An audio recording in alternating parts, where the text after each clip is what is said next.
White text over video of past events. Logo, Chicago Cultural Accessibility Consortium. Professional Development Series presents Sensory-Friendly Cultural Programming Summit.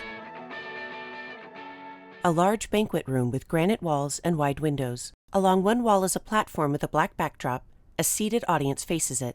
On platform at left is a podium. Center is a long table with 4 chairs and microphones. At right is a screen with projected captions and slides. At the podium, a woman stands and addresses the audience.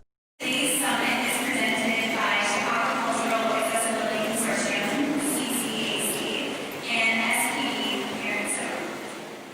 To my side, to my right, is Kelly Greco, taking pictures from SPD Parent Zone.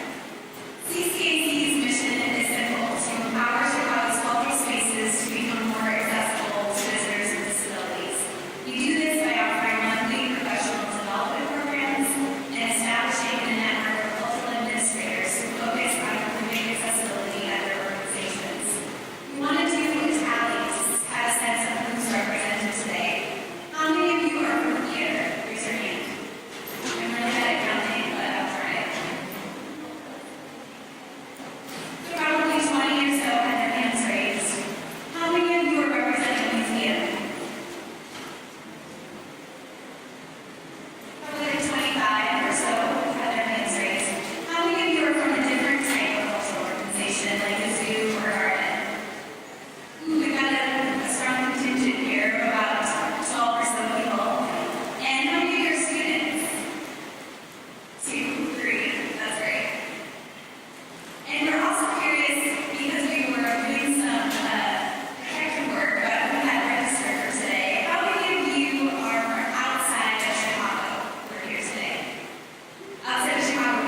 all so much for being here. I've been dreaming about this event for the past 8 years, and to see you all here, and it gives me so emotional and grateful that this is now a reality. Thank you guys so much for being here to learn from these incredible speakers, and to all come together to learn how to make your organization more accessible to people of all abilities. So I'd like to thank my co-host, Christina. Christina, and Lynn, and Evan, thank you guys so much for the honor working with you. I had so much fun working with you this last year, and thank you for making this all possible. To Lisa, for taking you to this birthday, thank you so much to you for, she started the first sensory friendly summit in Denver, Colorado last summer, and thank you for starting this whole movement. It's so important. I'm so excited to be part of it today. Thank you. And then thank you all. Thanks all the speakers for coming from New York and all of Chicago to help teach your knowledge and to share your everything. So I'm Kelly Tobacco. I'm president and co-founder of SB Parent Zone. And the reason I've been dreaming about this moment for the past 8 years is because of my children, and I feel a little children. This is my daughter Allison on the right, and my son's Riley on the left, and Carter in the middle. And so this picture is on my birthday, and we did a 5K together, and it was a graffiti run. I don't know if you guys know what it is, but it's run a 5K of different colors flashed on me. It was so much fun. So Riley is on the left, and he was diagnosed 8 years ago with sensory processing disorder. And at that time, he was barely speaking, he was barely eating, he was barely sleeping, he got picked out of preschool, he got picked out of league classes for sports teams he was on, and every day he was in major meltdowns, multiple times a day. It was a really hard time in my family's life, and I felt really fearful for his future at the time, and I felt alone and isolated. Since no one I knew had ever heard of sensory processing disorder, including myself. Not long after I was diagnosed, my family and I went to see Disney on Ice, Disney Adventure, and this is a program. It featured The Incredibles, which was my kid's favorite movie at the time. So they were so excited to meet The Incredibles in real life. So this is just a program from that. It was with Mickey and Minnie and Buzz Lightyear, all the other people, including The Incredibles that were there at the time. So my kids were really enjoying the show until the bad guy in the movie Syndrome, the movie Incredibles came out, and all of a sudden the whole stadium went dark, and there was a loud boom and fire everywhere, and my son Riley started shaking and screaming. Then these large doors opened up, and this huge robot came out with aliens pulling it out, and more loud noises and booms and more shaking from Riley. Then they caught Minnie and Minnie with the claws and more flashlights, and then Syndrome, the bad guy, came up out of the top there to the left, and he started shooting his laser beams. That's a picture I took. This is laser beams going on like this. So Riley the whole time was screaming and crying and shaking. His senses were just a major sensory overload. He didn't know how to handle it, and neither did I at the time, because I didn't really understand sensory processing disorder or how to help it. So the next day, I saw this occupational therapist, and I told her about Disney on Ice and his reaction to it, and she said sternly to me, she said,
started SVP Parents Forum 6 years ago to help families like mine that have children, teens, and adults with sensory processing disorder and autism.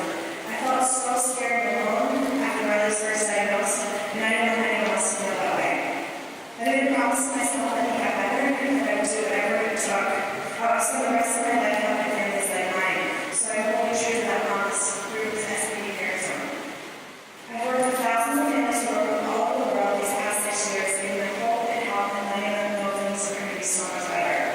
Pretty much everyone I spoke to has said they feel the exact same way I felt in the beginning.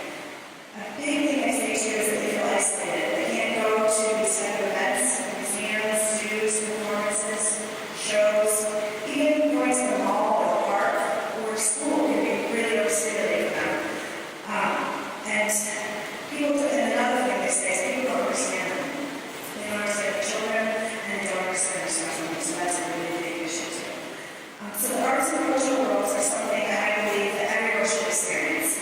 And so thank you so much for being here today to learn how to open up a whole new world, like the Disney thing, for these incredible families. Thank you, Mike. Thank you.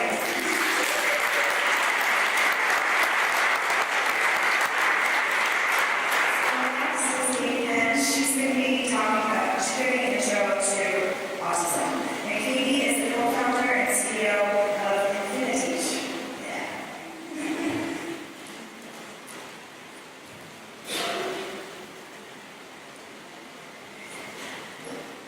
Thank you, Callie. Thank you to Stacey and Christina and Evan. It's just amazing what you've organized and done it all on zero budget. It's really impressive. So, my name is Katie Hunch. I am co-founder of Infinity. At Infinity, we're developing mobile applications to welcome and support individuals with autism in the community. But my background and a little more why I love it to talk here is when I first moved to Chicago, I started out at the Children's Museum, and I worked with Jackie Russell from the Chicago Children's Theater to put on the Red Green Project, which was this amazing interactive, multi-sensory performance for individuals on the spectrum. More so than that, I have a younger brother who's on the spectrum, and so I know Kelly's story about how if there's anything I can do to help another family who is raising a child with autism, I'm going to do it. So thank you for having me today. So we're going to go really quickly through kind of the basics of autism, and then I'm happy to take Q&A and see what other questions you have else I can answer. So let's start. How many people in here know someone who has been diagnosed with autism? Okay, that's pretty much everyone. So thank you all for being here. I think when you meet someone with autism, it's an amazing experience and it really can impact your life and family. And that can lead to kind of this passion that you have for being at a conference like this today. Chances are the majority of you actually do know someone with autism, as we saw 1 in 68 is now the number. When my brother was diagnosed about 25 years ago, the number was closer to 1 in 5,000. So we've seen such an incredible jump, over 600% increase in the past 2 decades alone. And actually, there's some current research that's coming out right now that's even showing the trend is closer to 1 in 45. So we continue to see that increase. What I think is really relevant, though, is that an autism diagnosis doesn't just impact that individual with autism. It also impacts their family, their friends, and their support network. And that's why when you think about your patrons, you actually have every single patron sitting in your seats or visiting your exhibits. It's probably also been affected by autism. So what is autism? We're going to take a step back and look at how to get a diagnosis. There's no blood draw or brain scan that can be done. So what you have to do is pull together this cross-disciplinary team of professionals to do a lot of observation, a lot of parent interviews. We're seeing diagnoses of autism happening around 3.5 years of age. That's about the average. And when they make a diagnosis, they're looking for deficits in kind of 2 core areas. One is social engagement or social communication, and the other area, as I say, is going to be this restricted or repetitive patterns of behavior or interests. But then, even more so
I think there's still some common assumptions which are getting less common, but if you see we have individuals with ASD, one common misperception is that they don't develop speech. That's not true. I know a lot of individuals with autism that talk a lot.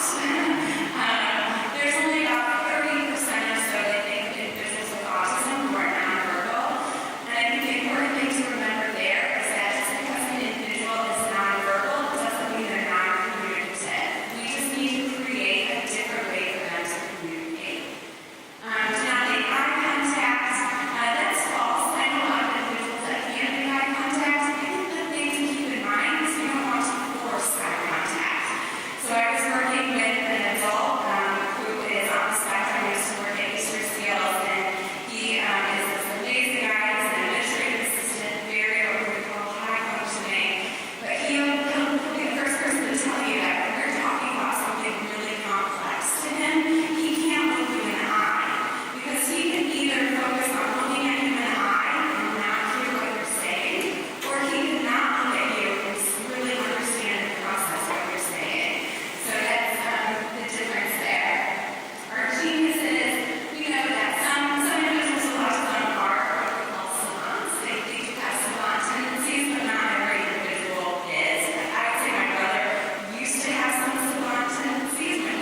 Microphone, so I say that.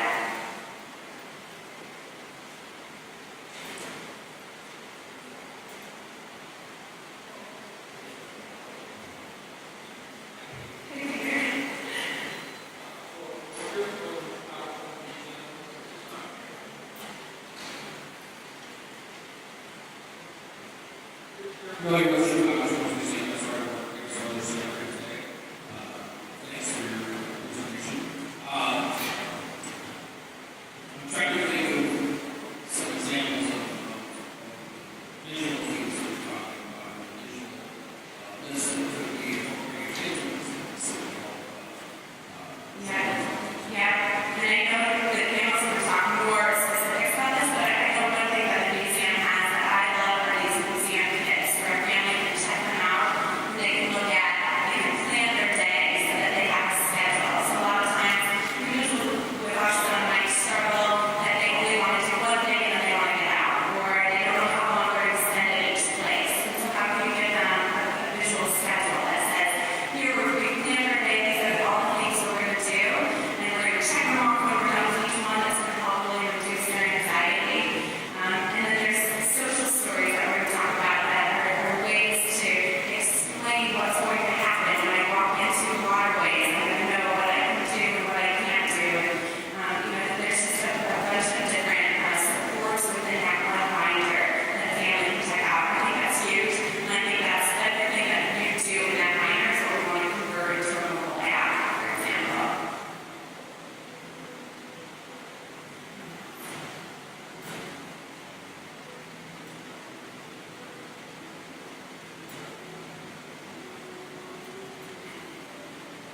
I will be here too. If anyone has more questions or if there's anything else that I can talk about with you, I know the day is packed and you're going to hear a lot more, but there's just a lot of great people that have a lot of knowledge that we share with you that I'm also excited to learn. So we have to check out and then come back and I'll be around and I can talk. So thank you so much.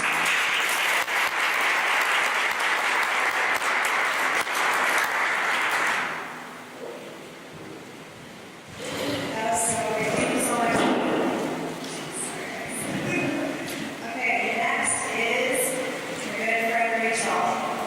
Rachel Schneider was diagnosed with SPD in 2010 at age 27. With a background in mental health counseling and through personal experience, she has become an advocate and champion for the SPD community, especially for delayed diagnosis adults and teens, who often go overlooked. Rachel is the author of a blog, Use My Senses, a popular article, The Nerves Girls Guide to Adults with SPD, and her first book, Making Sense, A Guide to Sensory Issues, was published by Sensory World in February. Please help me welcome Rachel.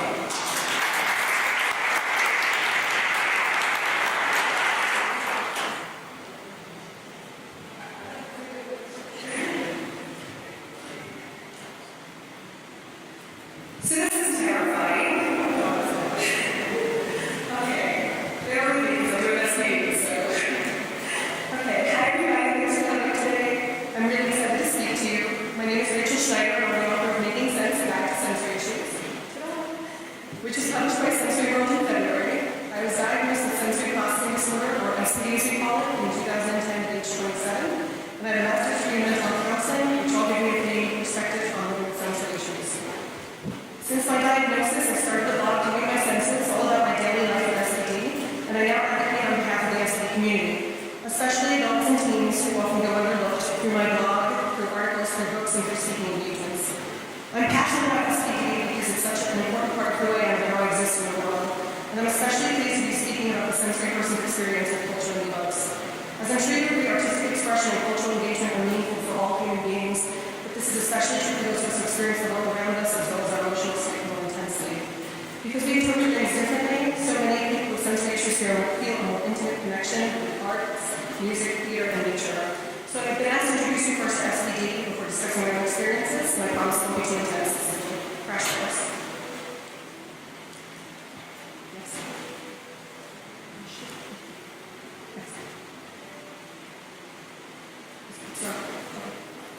So, SPD is a neurological condition that impacts the way a person processes or takes in or reacts to sensory information from a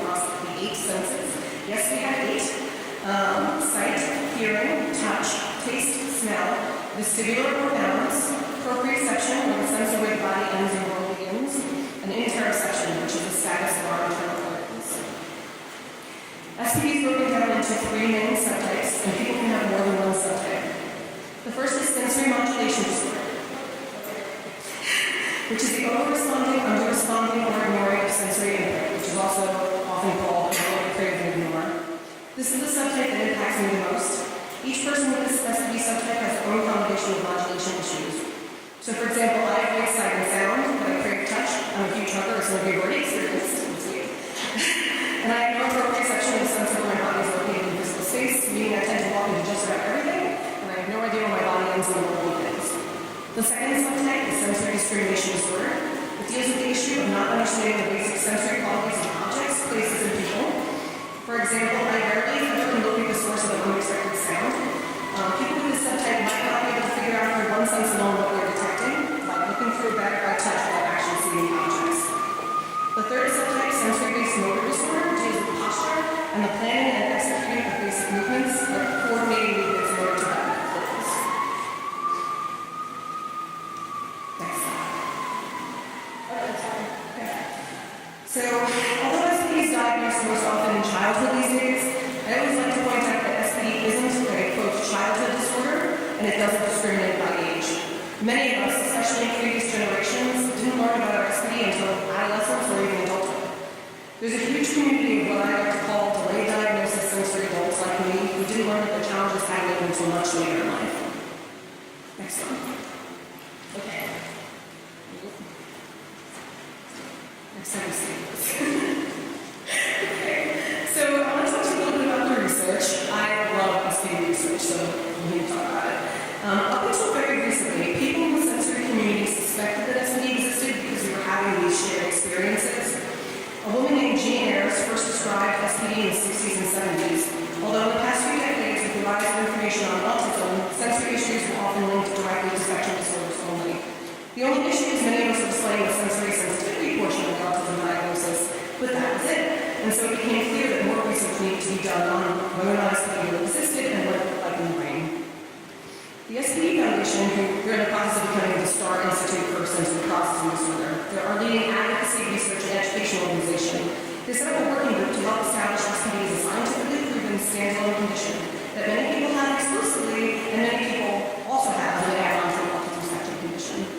So in 2013, with a follow-up study in 2015, a research team out of the University of California, San Francisco, was able to determine that SPD did indeed have a neurological origin, meaning that SPD occurs when particular areas of the brain are wired in a certain way, different than from, quote, typically wired people.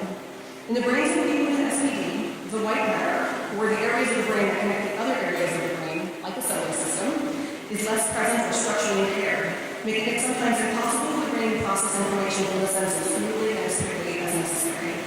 So the image on the slide shows brain scans from a 2015 study.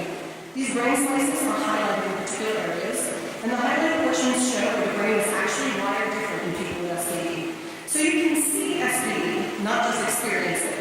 This is so novel for many of us who grew up without a diagnosis of any kind, that what we were experiencing, which felt strange, unique, and unfamiliar when described to others, is something that we can actually see. It validates it for us.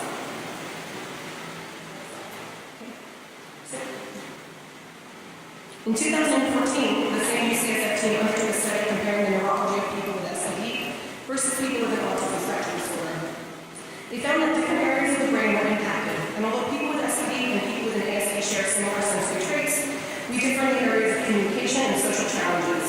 These are just not typical SPD features and are wired or subset. They also found that people with SPD show a greater disconnection in the white matter in the areas related to sensory processing versus those with just an ASD.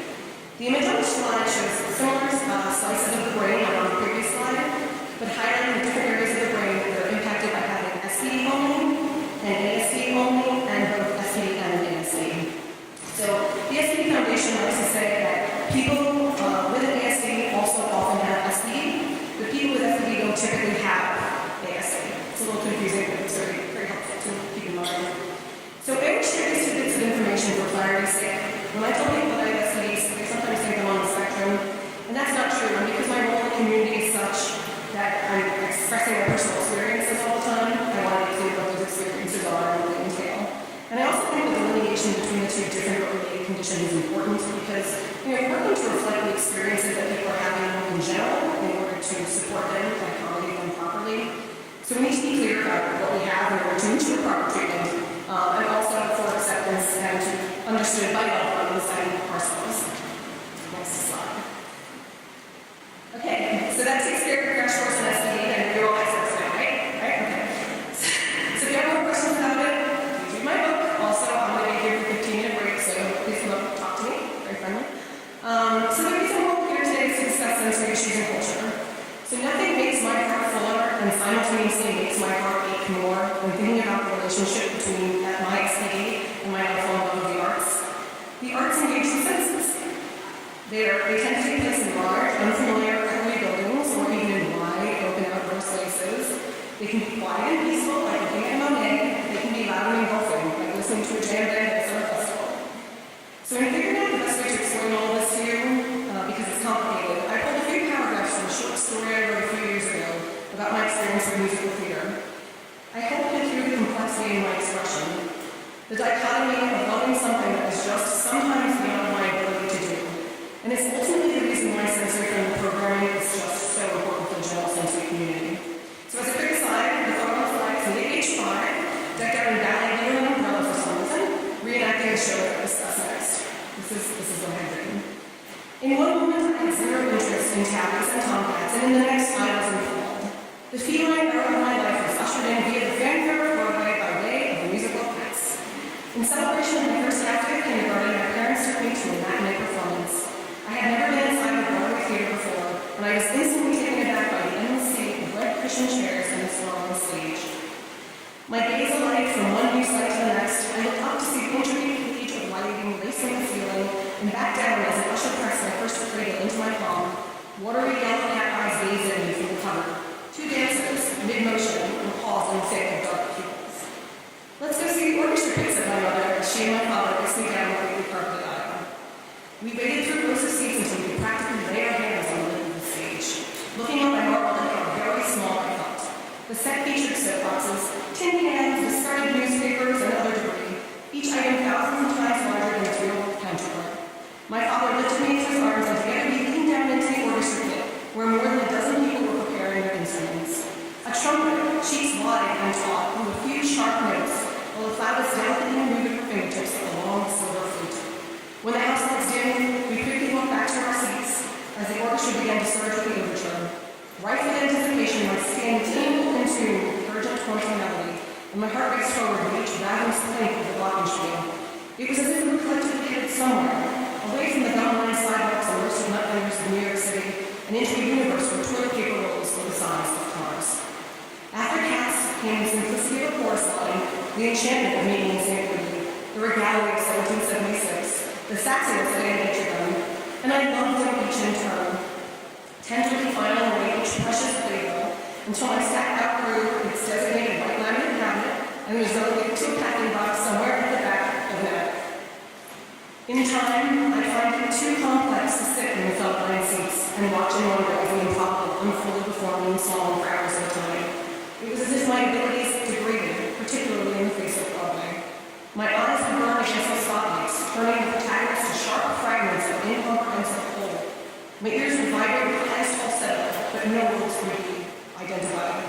A sensory jumble of tug of war, I would see, and I would hear, but I would not be able to join the tune quite the same way I did back when I saw my first Broadway show. In my 20s, while seeing him for the second time, I would shoot up from my seat minutes after Mark began strumming his guitar in narration. I would cover my ears and squint and run away from the stage as if I had been set ablaze by a stranger's rogue match. I would find myself cowering in the restroom, attempting to step foot once again outside the bathroom door. But the theater would be so saturated in song that even from where I stood, hovering by the exit, my ears would ache in some unknown assault. I would eventually flee from the Niederlander Theater, a refugee, no longer welcome in the land I used to call my home. This is where I cry, right? Hey. And with all of that, I still love the arts and culture, as the photos on the slide show. It's important to note that I'm the daughter of an art consultant mother and an amateur astronomer father, both theater by the way, both in the audience. So my childhood was filled with visits to Met, MoMA,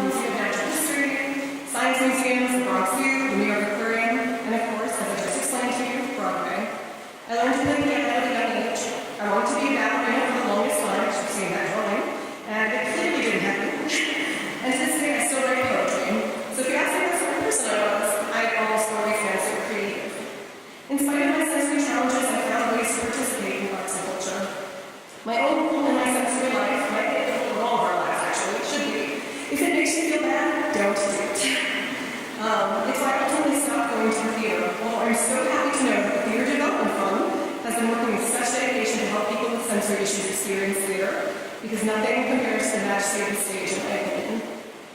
These days, my amazing husband Josh and I have found the best ways for us to visit cultural institutions. We go on annual refreshments earlier in the day, and we take our cars so I'm not overwhelmed by public transportation before I even step foot inside a museum or a library or zoo. I look up each place we're headed before we even leave, so I'm familiar in part with the look and layout of the venue.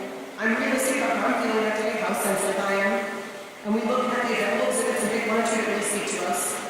When I'm done, I'm usually very, very done. And he's amazing flexibility accepting that and helping me leave if I need the help.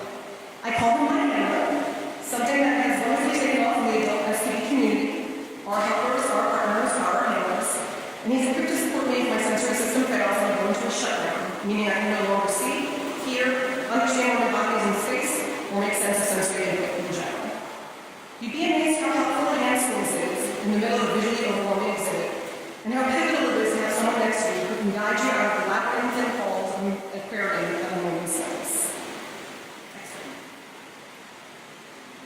So, SPD is in business condition, but if you look closely enough at the behaviors of others in your institution, you might be able to detect the underlying neurological differences in your midst. In an art and cultural setting, people who fall into that first subtype of SPD I mentioned earlier, which is sensory modulation disorder, these are ones who typically avoid, crave, or ignore sensory input in some combination. And in avoiding it makes you fearing going to a museum, a zoo, a concert, a library, or theater, especially since sensory overload can lead to a meltdown, which is a tearful, angry episode, or a shutdown, which is more anxiety-driven. They might be most open to quieter, smaller venues and less stimulating art forms. People who crave sensory input might absolutely love things like concerts, hand-on science exhibits in the theater. You might see them wanting to touch everything, or you can hold the objects or participate somehow. People who ignore sensory input are the ones most likely to get injured on the premises, as they're so unaware of what's transpiring in their own bodies. They might seem uninterested or disengaged, but it doesn't mean that they're not thrilled to be there. In terms of the second SPD subtype, sensory discrimination disorder, these individuals might have issues with determining the source of music or the spoken word. They might even have the urge to touch the art, the animals, or the exhibits in order to better understand what they're seeing, hearing, and experiencing. People with the third subtype of SPD, sensory-based motor disorder, struggle with putting movements together in sequence. So they might be more willing to watch rather than participate, especially in areas of dance and dance instruments. So what can you guys do as representatives of your cultural institutions to help guests with SPD? The issue here is that the SPD experience varies so widely, from people who can't tolerate input to people who are ravenous for it. And I'm not sure that there's just a single cure-all to suit everyone's particular needs. And so most guests will bring tools and use techniques to help them with their own array of sensory issues. However, you can take a few things into consideration. You can understand the needs of people with SPD and that they're 100% sensory-based, and think about each sense in terms of your institution. Do you have overwhelmingly bright fluorescent lighting? Can you open the drapes and let in some natural light somehow, or can you dim lighting? Can you adjust sound to be less overwhelming for the most hypersensitive visitor? Can you make some of your exhibits less visually stimulating? Although again, a craver would want it louder and brighter and more stimulating, so good luck with that. Maybe you want to consider a sensory-friendly hour, day, or half day where people with sensory issues can visit under less intense circumstances. Perhaps you limit the number of visitors, later light or sound or visual flow to make it more soothing and a less overwhelming environment. This won't be as engaging for your creative input, but to be honest, our current society is so stimulating that the creators would probably prefer to visit during very busy peak hours. And so this sensory-friendly time would be more for the avoiders, like me, who struggle to get out and process without feeling awful. You might want to consider setting aside a quiet room, which they did today for me, for people who need a break from the sensory input of a cultural event. It's really nice to be able to step away and kind of take some space when you need it. I'm not sure how feasible this next one is, but I know personally that exhibits near exits feel less stressful or anxiety-provoking for people who are avoiders. So you can't really add exits to your buildings like this one, but maybe you can make better use of those sorts of spaces for exhibition purposes. Finally, I think it's important to recognize meltdowns and shutdowns. I cover this in my book. I have a few articles about them too on my website. And perhaps see if your staff can be trained on what these look like, and not just in kids, but in teens and adults too. And not just with ASD, but with SPD as well, all of us. someone to a quieter space during one of these neurological episodes. Okay, so Pulitzer Prize winner, winning author John Updike once said, "What art offers is space, a certain breathing room for the spirit. We all deserve that space, that breathing room, whether we're participating in arts and culture through our own hands and body, or whether we're adoring spectators, and this includes people with sensory issues. The more you can think about ways in which to include us, the more we'll be involved, the more we'll be exposed to that space, that breathing room, that thing that ties all human beings together." I know I raced through that, I'm sorry, I was nervous. I could talk for about Apple City for hours, so if you want to talk about it, contact me. I hope you'll look into buying my book, flyers about it, and my business cards on the table on the back. Please do find me online, www.rachel-schneider.com. All of my social media efforts, like my articles, blog, Facebook, Twitter, and Pinterest are all linked through there. And it's been a pleasure speaking with you. I'm, again, going to stick around for the next 15 minutes, no bathroom for me. If you want to talk to me, please come up and talk to me. Thank you to Kelly, Christina, Lynn, Evan, and the entire CCAC, the whole team, for having me here today. And thanks to all of you for listening, but more importantly for caring enough about people like me to want to make our experiences in your institutions as successful and as possible as possible. That's all I got. It's now my pleasure to introduce Lisa Carlin, Director of Accessibility Programs, and Leah Diaz, Accessibility Programs Coordinator at the Theater Development Fund in New York City. Lisa and Leah will present for the next hour or so, and they will be talking about the Autism Theater Initiative. Please join me in welcoming them to Chicago.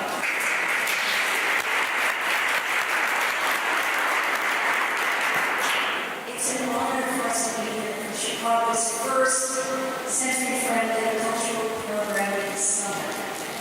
Thank you to the Chicago Cultural Accessibility Consortium and SPD Parent Zone for including us. We are a varied group. Christina asked where you all are from. However, I think we all share a common interest in helping to make more sensory-friendly programming happen. Leah and I will share with you our experience with the TS Autism Theater Initiative. We are theater-based, we work with Broadway shows, but our methodology is very adaptable, and we know this from autism advisory partnerships that we've had with national theaters around the country, nationally. We also sense that those of you who are already involved in this type of programming will hear that this is very familiar. Our first slide reads Purpose of ATI. And I'll tell you what it is briefly before I get into what the pictures are. TDS Autism Theater Initiative began in 2011 to provide families affected by autism or with other developmental cognitive disabilities or sensory sensitivities the opportunity to enjoy live theater together in a supportive and judgment-free environment. We do this by recommending to show certain modifications, by providing resource materials, supports. They have a wonderful volunteer team that's there, all of which we'll get into in more detail a little later on. But we are hoping to encourage future theatergoers. And we wanted to introduce you to some of our families. And on the left is an example of a family residence on Long Island. This is a group of 14 people, primarily teenagers and young adults, who live in a home together, and they are attending our autism-friendly performance of The Lion King back in September with their caregivers and their parents. On the upper right, you see families benefiting from our free ticket program. TDS sets aside a certain percentage of tickets to give away to low-income families through our District 75 schools, special education programs for children on the autism spectrum. In the lower left are repeat families. In that double picture, you see on the left a dad hugging his son at our first autism-friendly performance of Wicked in March 2014.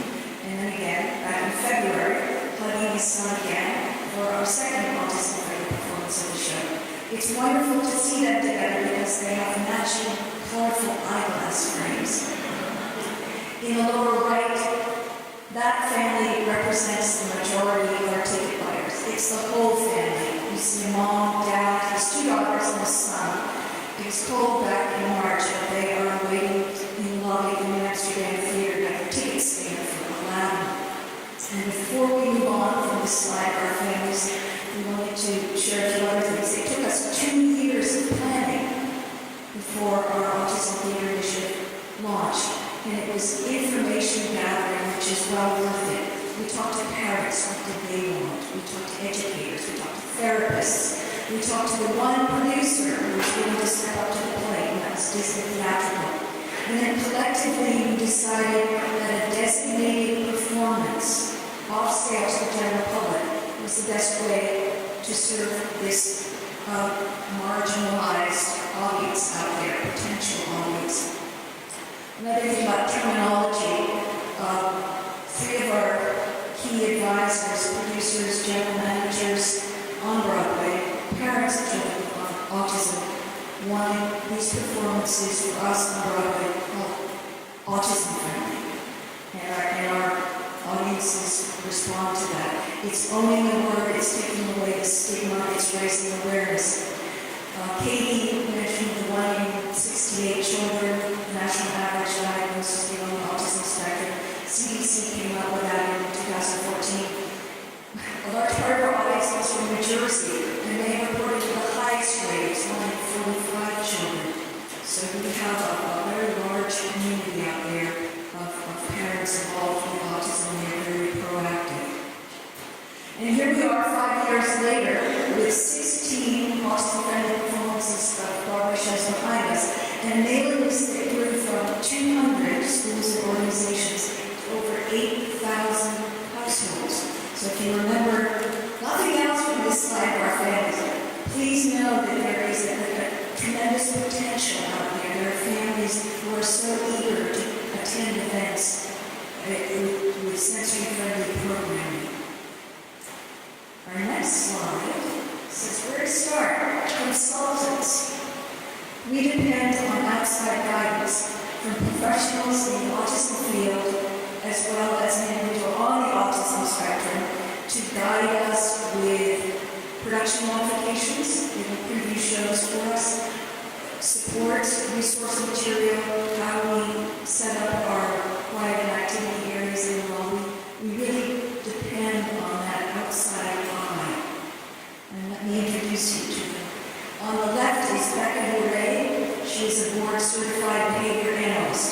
She works with clients one-on-one in crisis situations. Becca is there at every autism-friendly performance we do this season. She helps cover us in terms of liability. Becca can make a clinical judgment call in an emergency if needed, and this has happened, and it's important for us to have that. In the center is Harry. He's a high school senior on the autism spectrum with encyclopedic knowledge of all things Disney. He loves theater. He knows Broadway casts, current and years back, conductors for Broadway shows, and production stage manager for The Lion King knows Harry so well that before the house opens, he knows, if he sees Harry standing in the lobby, that the production stage manager will be asked, have you posted any cast changes by the box office? This is really important to Harry, to be accurate, to keep it current. Once we have this, I forgot Sam Blumko on the right. Hello, Sam. She is also a BCBA. Sam was our lead autism specialist for close to 2 years before she and I very busily pursued her doctorate. She has wonderful clinical experience, classroom experience, and she's great at training other therapists. Sam was instrumental in helping us rethink how we organized our volunteer pool and our quiet activity areas. Our first year, we used an outside consulting company that worked for us at the time. But what we wanted to do was take more of the nuts and bolts of our program in-house. And so now we hire consultants show by show on a contract basis, which works best for us. But Sam pointed out, you really only need about 20 to 25% of your volunteer pool as professionals in the field. That first year, all of our volunteer team had many degrees after their names. So we stick with that 20 to 25%, the professionals, and then the rest people with hands-on experience, parents, siblings from autism families, great. And then people who are just very good with other people. Another thing Sam helped us alter was our break areas. They don't need to be entertainment centers. They don't need to be more interesting than the main event, which is the theater performance. So we really toned down what we keep in those quiet activity areas. And we also removed the classroom-like supports, reading exercises, stress cards. Again, as Sam pointed out, this is very very teacher and child specific. What the child responds to in his or her classroom with that teacher. It's nothing that we really need to be providing in our quieter activity areas. So with this wealth of information we get from our wonderful consulting team, we then throw our focus to our ticketing. That is the next big challenge for us. And we have an in-house ticketing system. The head of our MIS department designed it.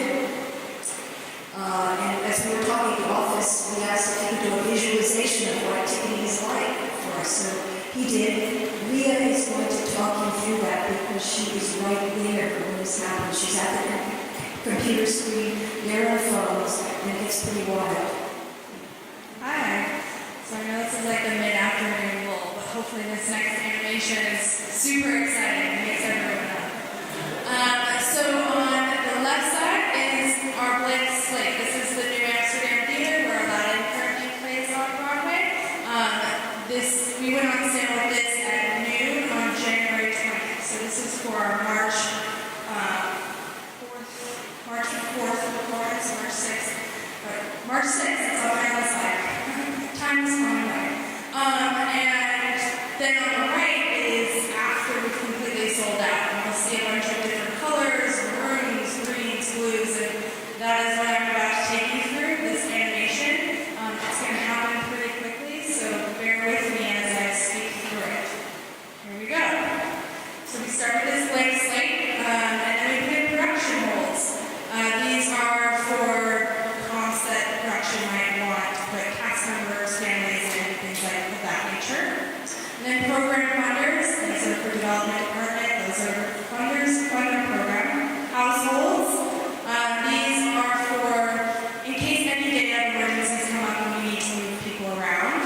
School partnerships, these are the free tickets that Lisa was talking about earlier. Advisors and consultants, if we need any extra comp seats, we hold that on basis cases. And then we go on sale. So this is starting in 15 seconds. You'll start seeing these light orange seats. That's people who have tickets in their bucket. 15 seconds after we go on sale. 3 minutes, you'll see that things are starting to hit, going online, sold online, which is the dark maroon. 15 minutes more.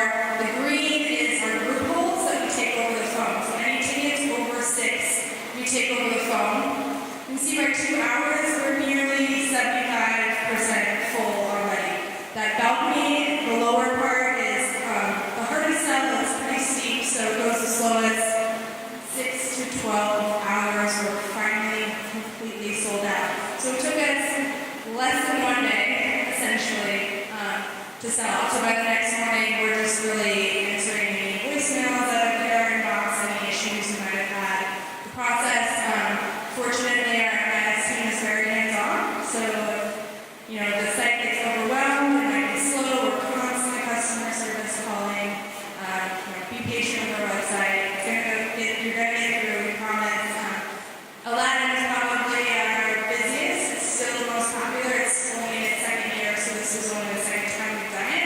Lion King, we've done it 5 times, and it still sells out. So, Disney ones are very popular.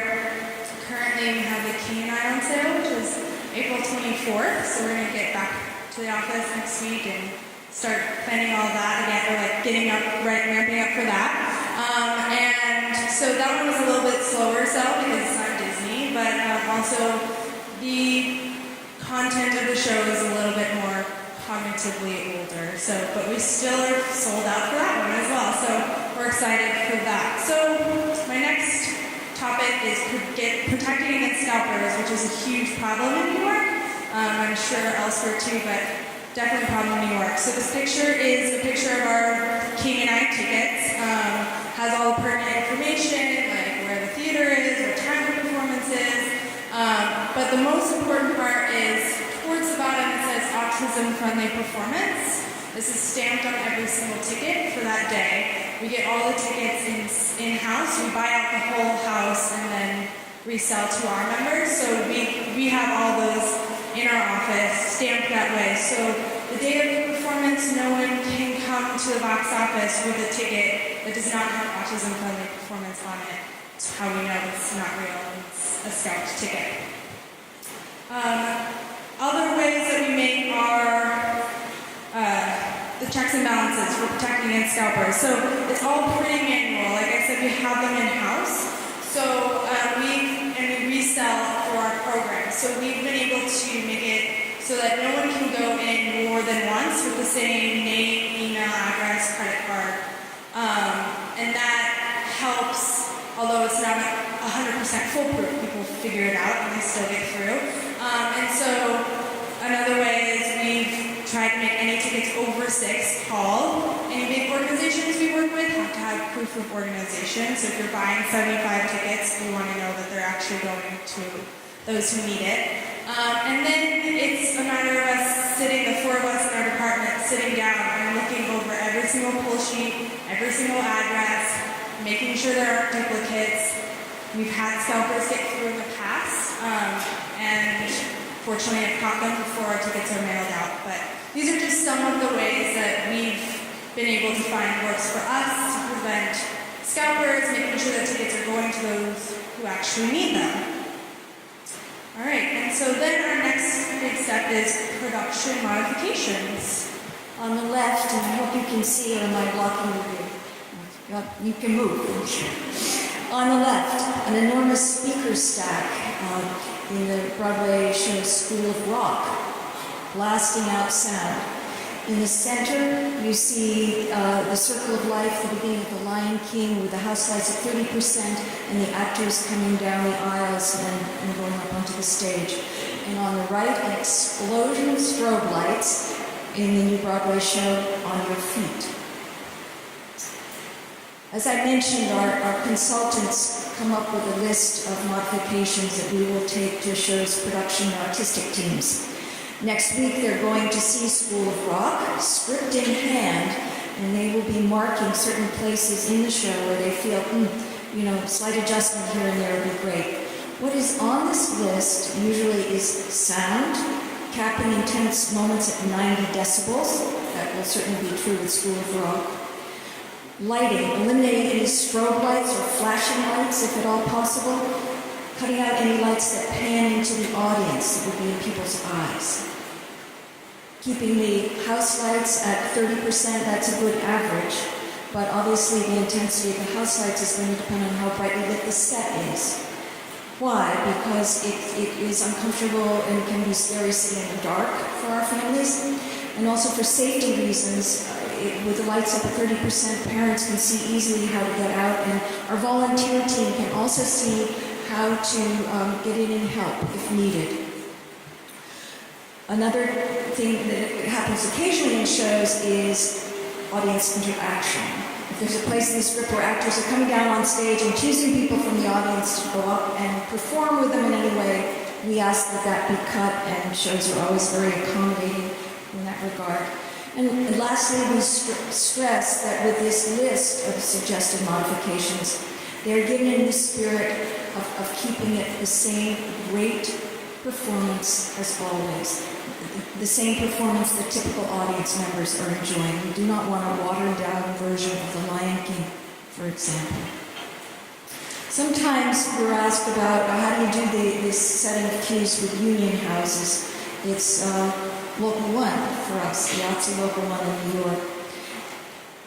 If the production stage manager, head of sound, head of lighting, they have to sit down and mark where those cues are going to be adjusted. and that is a work call and it's cost, and it's absorbed by the company or the theater owner or both. There's an alternative, and that is to use a put-in rehearsal. That's what the Lion King did. For the first show we did, they had a young Nala they were putting into the cast, and they set the cues for autism-friendly performance then. There's more to think about. We work on some wonderful resource material, and Leah is going to talk to you about that. Great. So I know a couple of our speakers before have been talking about these various different resource materials. One of our preparation resource materials is our character guide. I have some examples up here, but on the screen is our Aladdin character guide.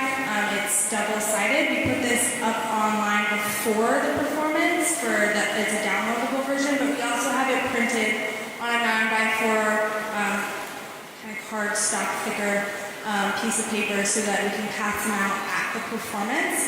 The character guide shows, in this instance with Aladdin, and similarly with The Lion King, it shows the difference between the animated version of that character and the stage version of that character. Because a lot of these patrons grow up watching these animated movies, and so they get really excited, they're about to see it on stage, and then they realize it's not exactly the same as on stage. So we try to show that and prepare them for that there's not going to be a floating blue genie, but this is how he looks on stage. There's not a parrot on stage. Iago is not walking around as a bird, but he's a human, and he has bird-like characteristics. But also there's not Abu, the lovable monkey on stage, and there's no Raja, unfortunately. But we have these three new characters that you might not have heard of, Babkat, Omar, and Hassim, who are Aladdin's friends. And then we put a little, character synopsis for each one, and then at the bottom, just a short synopsis of the whole show. If they don't download this prior, then having it there on hand is really fun for the families to be like, oh look, this is this character. Remember him in the movie? This is what he looked like in the movie. So they're really helpful tools for the day of performance. Other resource guides we offer are our social narratives, which we're spoken about before, but it's kind of a day-to-day or step-by-step of your day activities. We offer guides to performance for caregivers and parents, and if available, any links to music, download cast albums, YouTube videos of the show if they're made available. So going back to our social narratives, we have them up online and downloadable in Word, so it's an editable format. So it gives the parent or caregiver the ability to customize their story. Some people take the car, some people take the train, some people get on the boat from Staten Island Ferry. It also shows pictures of the inside of the theater that day. What do the ushers look like? We go to these theaters prior and take pictures of everything and say, so we get it as accurate as possible. For the day of, we even added Quincy, the bomb-sniffing dog, who now sits outside of the box office of Aladdin in every performance. So they know what they're aware of. Maybe they don't like dogs, so we're going to steer clear of that. Maybe they love dogs. Quincy is very lovable. He will lay down. He will let me pet him. So just kind of a step-by-step. The parent guide or caregiver guide that we offer is more facts for the parent or caregiver to know, where the performance is, how long the performance is, any modifications we may have made, the fact that there's no photography or videography still allowed during the show, which is huge. We still have issues with it, but we try to give as much information to them as possible before they reach the performance. Another resource guide we have, which is a little bit more internal, is our cheat sheets. They're up here as well. This is a double-sided little piece of 3.5 by 4 cardstock folded in half. This is actually used for our volunteers for the day of the performance. It goes in their little name tags, behind their name tags they wear that day.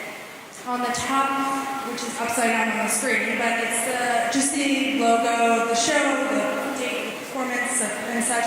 On the back is our ATI restaurant partnerships. This is just restaurants we partner with for each show that become autism friendly for the day. They lower their sound, their lights, things like that. So it allows parents, it's a long day for them. They have to come into the city early often, sometimes, a lot of times to watch a show, so they want to have a snack or something to get before. And these are places that their child can feel safe and in a safe environment. And then on the inside, we just have facts for our volunteers, things that they might be asked that day. Where are the restrooms? Where's the ADA restroom? Where's the quiet and activity area? Where can I buy that really cute Jasmine stuffed animal? Where are the merchandising concession stands? Things that they can, quick access if they don't necessarily know for that day. And then we also prepare our cast and house staff before a performance. Very important. This slide reads cast and house staff training. And in the upper left, you see just that. There are 4 of us there. Left to right, Harry, our consultant on the spectrum, Philip Dolman, our manager of accessibility programs, Liz Pegatus, who's a specialist speaking for us there. She's an occupational therapist, and me. We try to schedule our cast and house staff trainings as close to the actual performance as possible. So this was a Friday night before our Sunday matinee autism-friendly performance of Wicked, and we were there in the Gershwin Theater talking to the cast. In the lower left, you see the end of the performance on Sunday, the whole Wicked cast taking their curtain call, and they are holding up the red stress stars, the fidgets that we hand out, which some of you have on your seats. And the actress playing Glinda is blowing kisses to the audience. So hopefully our training with them worked. We know that it did. In the upper right, you see a quiet area in the Minskoff Theater for the Lion King, and that shows you the minimalism we are about right now, where 2 boys are just taking a time out from the show, and hopefully they will re-energize and then be able to go back in and enjoy the performance. And in the lower right is a picture of a packed house in the Amsterdam Theater for Aladdin last March. And maybe you can see our volunteers there in the aisles. They have red TDF bags full of stress-relieving fidgets and earplugs. They're wearing blue t-shirts that have volunteer on the back. We allow about 30 minutes for our cast and house staff trainings, a good 10 minutes at the end for questions. We start off by having the cast and ushers hear from Harry. And he tells them what it's like for someone on the spectrum to be going to the theater and what is upsetting for him and what isn't. And that really sets the tone for these trainings. Then we have one of our specialists talk in very broad terms about the nature of autism. Then we tell them about the supports we bring to the day, what Leah has talked you through in terms of the resources. It's like production modifications. Then the focus goes to the house staff and the cast. For the cast, we try to convey to them what their experience is going to be like from the stage. We warn them that they will hear sounds in unexpected places, and it could be clapping, it could be laughter, it could be crying, it could be talking back if an actor asks a question to another actor and someone's going to give them the answer. It could be singing.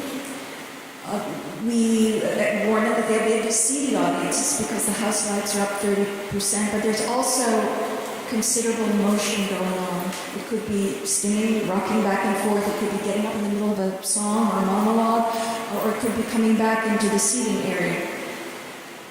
We encourage them to give the same great performance as always. There's no need for them to dial anything back, just zing it out as they always do so beautifully, because the majority of the adjustments are technical. For the house staff, they have a more immediate connection with this atypical audience. We let them know that communication devices will be coming into the seating areas. If they see someone with an iPad, that's fine, let him be, he needs it. We let them know that when they hand people programs or give instructions and there's no eye contact, it does not mean the person has not heard them. We tell them there may be enthusiastic hugging, that someone might be talking to them at great length on one particular topic that that person finds very interesting. We let them know that all the restrooms are family restrooms. If they see a mother taking her teenage son into the ladies' room, that is totally fine. We encourage the ushers to rely on our volunteers. They are there to help. If ushers find themselves in an uncomfortable situation and the parent or caregiver is not around, such as what happened with one usher at the Minskoff Theater where she was being hugged by this very large teenager who was stroking her hair, turn to one of our volunteers. They are there to help, to distract, to intervene. If there are runners towards the stage, and we have this happen, our volunteers will help out. Ushers do not need to try to catch a child before he climbs up on the stage. If objects are being thrown, or if an intense meltdown is happening, ushers rely on the volunteers. They are there to help you out. Our volunteer team is fantastic, and before we were lucky enough to have Leah come and work for our department, she was actually a volunteer for us at the Lion King, so she's going to talk you through what the volunteers' experience is like. Great. So volunteers, biggest thing is utilize their strength. So in the center we have our full volunteer crew for Wicked this past February. And then around the edges of that photo, you see our volunteers in various interactions. We have a juggler, that's Lisa Lewis.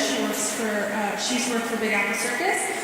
So she juggles, she's great with crowds. She's part of our outdoor greeting team. Down on the bottom, it's actually one of our volunteers, Jake. He's on the spectrum. And he really wanted to volunteer with us. And so we noticed that his strength is in our quiet and activity areas. He likes working with the kids. He likes interacting with the kids when they're there. And then we have just a couple of other volunteers who are part of our greeting team. And so a little bit about our volunteers and how we prepare them for the day. We do our volunteer training the morning of our performance. So if the performance is at 1 p.m., which most of our Broadway shows are, we start the volunteer training at 9:30 in the morning. We do a quick 30-minute presentation. We feed them breakfast. And then we all go we do that in our office space, and then we all go over to the theater and set up the day and prepare for a show. The King and I is a 3 p.m. show, so we're just pushing everything 2 hours and feeding them lunch instead of breakfast. But we found that it's important to do the day of and to feed them. So at the actual trainings, we do a simple PowerPoint presentation, just reminding them to be welcoming with big smiles, to provide the supports to the house staff, which Lisa mentioned earlier, and to the actors. As Lisa said, sometimes actors, especially with The Lion King, are entering from the lobby areas, so just knowing when that happens and how to help the house staff make sure that entering and exits aren't happening at that time, things like that. And just kind of looking and being aware of their surroundings. Are there meltdowns about to happen? How can I help anyone that needs the help? And hopefully troubleshoot any situation, to look to the caregiver.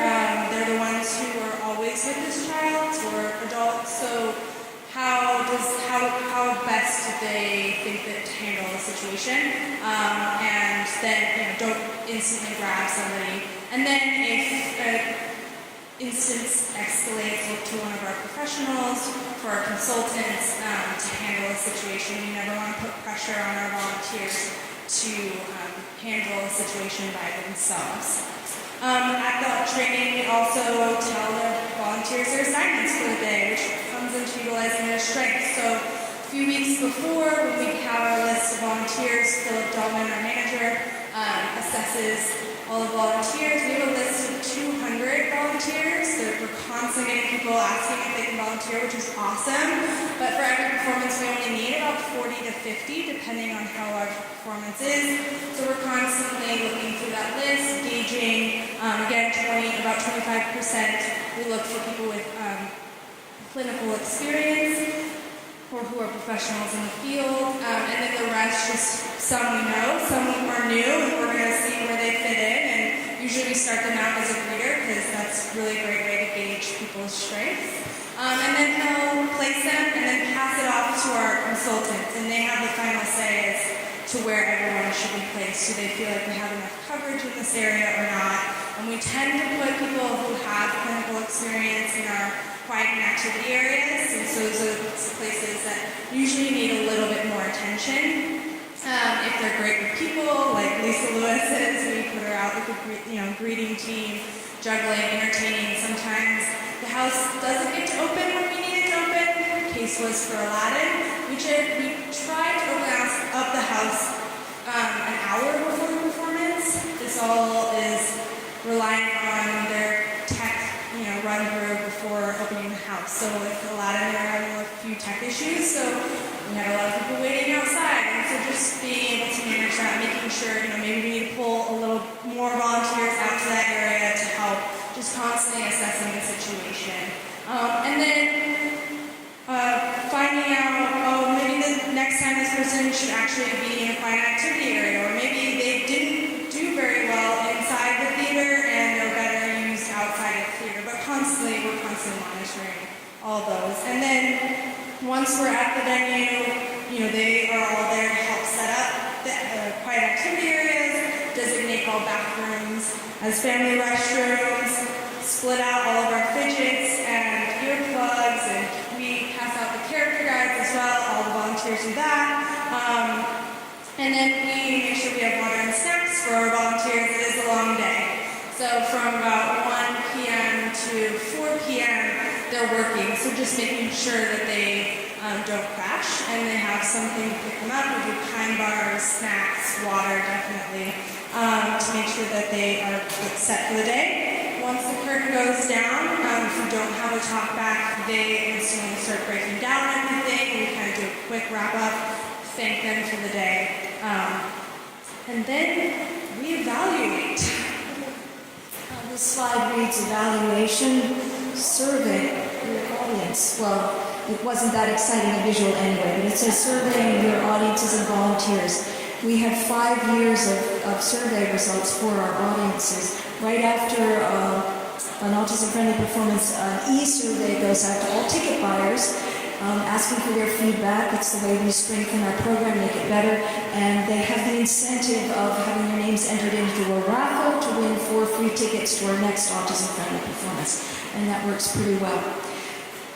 Leah will talk you through some key findings of those 5 years in a minute, but it occurred to us we should be surveying our volunteers as well. So we started doing that 2 years ago, and what we learned was day of training is by far their preference, so that's what we do now. And this opens us up to some wonderful volunteers from outside the New York City area. Some of our volunteers come from as far away as Pennsylvania and Washington, D.C. Another thing we learned was the 2 or 3 volunteers on the autism spectrum whom we are using do work as long as they are paired off with a buddy system. If you remember that slide of Jake, the 21-year-old in the activity area at the Gershwin Theater, he's paired off with Marsha, who has 20 years experience as a teacher of kids on the autism spectrum. So that works beautifully, and our families enjoy it too, that inclusiveness in our volunteer pool. The last important thing we learned from our volunteer surveys is their favorite part of the training was Harry. They love hearing from him. As we do with our cast and house staff trainings, we start off with, Harry sharing his experience, which sets the tone. Now, Leah has devoted considerable time and effort to some very nice graphics, so I hope you'll give her the respect she deserves for figuring that out. All right, so this is taking a look at our, evaluating our patrons, our audience members, and how they feel. So this one is, the question they were asked is this their first Broadway show you've attended as a family? And While the graph is a negative decline, it's actually very positive information. So if you haven't noticed by now, in year one, 81% of families had never attended a Broadway show before The Lion King, which was our first performance. Now, as of our Aladdin in March, only 21% have never attended. So hopefully that means we're doing our job, and these families are able to come back and enjoy these performances, enjoy new performances, and really the most important part again is being able to attend as a family, which is, sometimes we're like, well, I get to go with my daughter, but I never get to go with my whole family. Well, this is we constantly talk about the person on the spectrum, and often the siblings are forgotten about, so we constantly stress that this is a family time, they don't get that often. And don't forget about the person that's not on the spectrum, the brother and sister who might not get to enjoy these performances ever because of their sibling on the spectrum. So it's an important day for the whole entire family. Another important piece, which most of us knew already, but it's just kind of reaffirming we're doing what our audiences want, is that weekend matinees continue to be the most popular choice for timing of performances.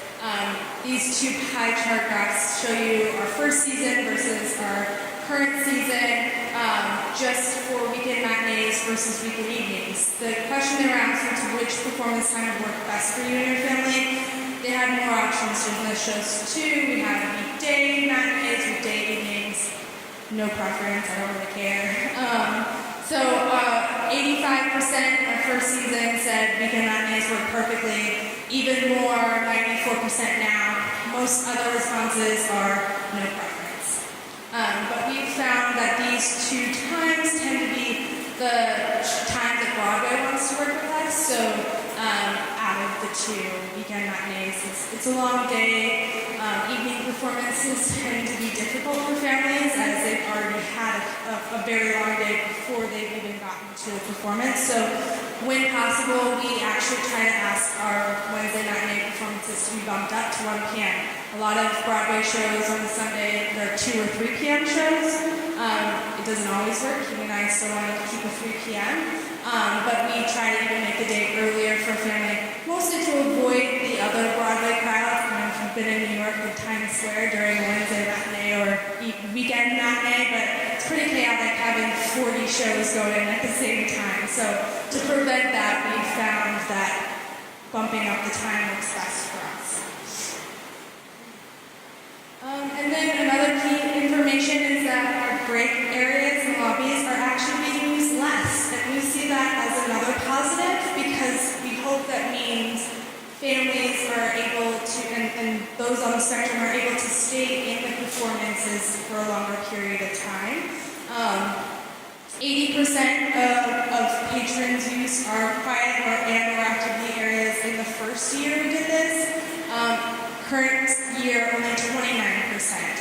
So again, maybe the first season, they've never, 81% had never been to a Broadway show, so they didn't know what to expect. Maybe it was a little overwhelming. Now it's becoming a habit. They're coming back. They understand the routine. They know what they're getting into, and it's maybe not as stressful as a situation for them anymore. And so, while we'll never completely get rid of our quiet activity areas, maybe we can go down to 2 instead of 4. And because we have seen as a team less utilization, but it just emphasizes in this graph that is the case. And then lastly is a pie chart that shows the increase in utilization of our visual handouts. So actually the blue on the right is our first year, and the red on the left is our current year. They're asked, did you utilize visual handouts, our character guides essentially? And we've seen an increase in usage in our first season, 58%, in our current season, 73%. So, as a nonprofit organization, many of you probably know we're always trying to look at our budget. Are our resources going to good use? Is that money going to good use?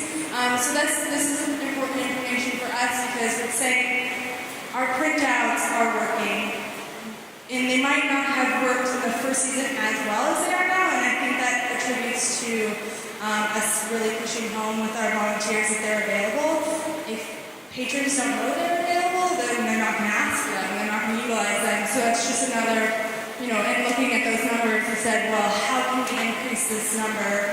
Is it because no one wants them, or is it because no one knows about them? And so that was just another way for us to look and say, all right, now we're going to add that into our volunteer training. Like, remember, these are in your bags too. Don't just hand out the fidgets, which are always fun. Also make those available. Great. And Lisa's just going to talk about non-graphical need more about Our volunteers continue to be one of the most popular supports at our performances. Over 70% of our audience members say they turn to volunteers for help. Something else, the preparation for the performance is very key to our audiences. And our resource material on our website has been used by over half of our ticket buyers. And lastly, over 25% of people at our performances heard about the performance through friends or family members, organizations, or schools, which explains to us why our mailing list is growing so quickly. This is a very connected community. They share with each other opportunities, resources, and we had an inkling of this in the first year when one of our District 75 schools says not to worry if the child is sick and the family cannot use the free tickets. They have a very strong parent phone tree, so they would quickly find another family that could benefit from those tickets. Another question we ask on our surveys is, well, what would you like to see next as an autism-friendly performance? The majority of the suggestions are Broadway shows, the new hits. Also, our popular shows, King and I is the end of this month, The Lion King and Aladdin, shows they haven't seen. Both of them are about 1,700 seat houses, mailing lists of 8,000 households. We'll be doing them for years. We're budgeted for 4 autism-friendly performances a season. So what our next season looks like is The Lion King for the 6th time at the end of September, Aladdin for the 3rd time at the very beginning of March, and then we have 2 new shows to play with for fall and winter.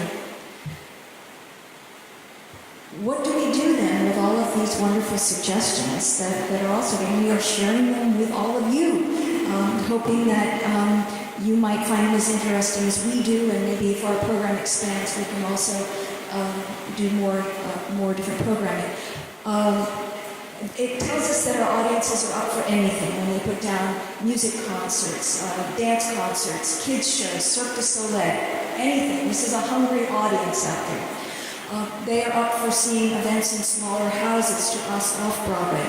Blue Man Group, a Gazillion Bubble Show, Stomp.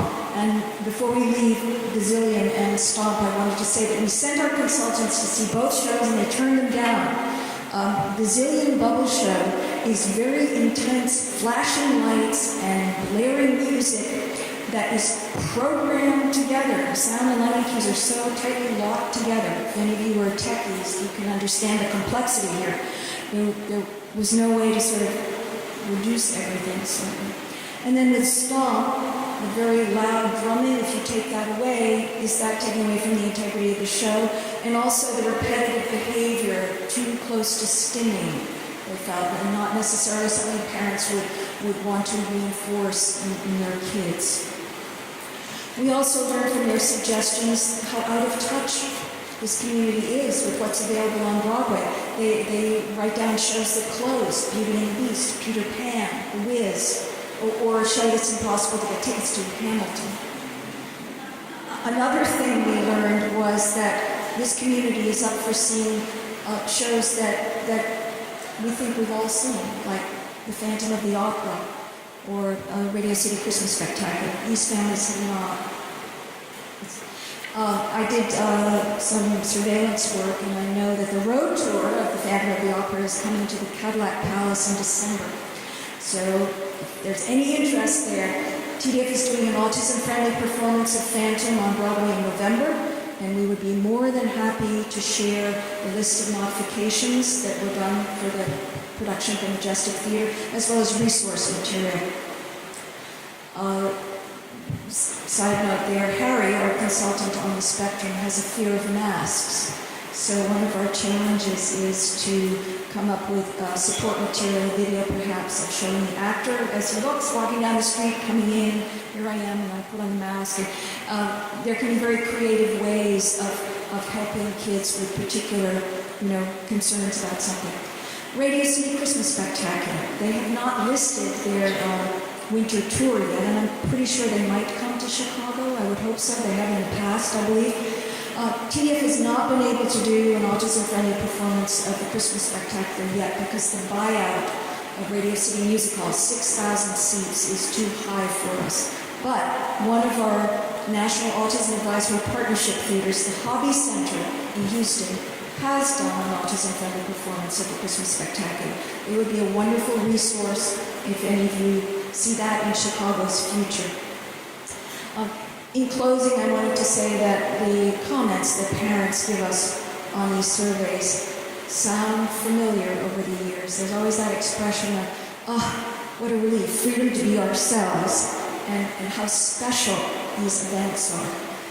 And if I can remember it correctly, because I thought this a mom who wrote in on last month's survey for Aladdin, she said, and I quote, "My son appreciates that he can express emotion during the performance without being shushed, and that the sound and lights are not as harsh as at a regular performance." And then she sort of chokes and says, "There are no words." This was one of the best days ever for our family. She ended. So, I hope we have inspired you to think about ways to see more sensory-friendly programming happening. And I hope as you are a part of that journey, you will make those the best days ever for families. So thank you. Thank you so much.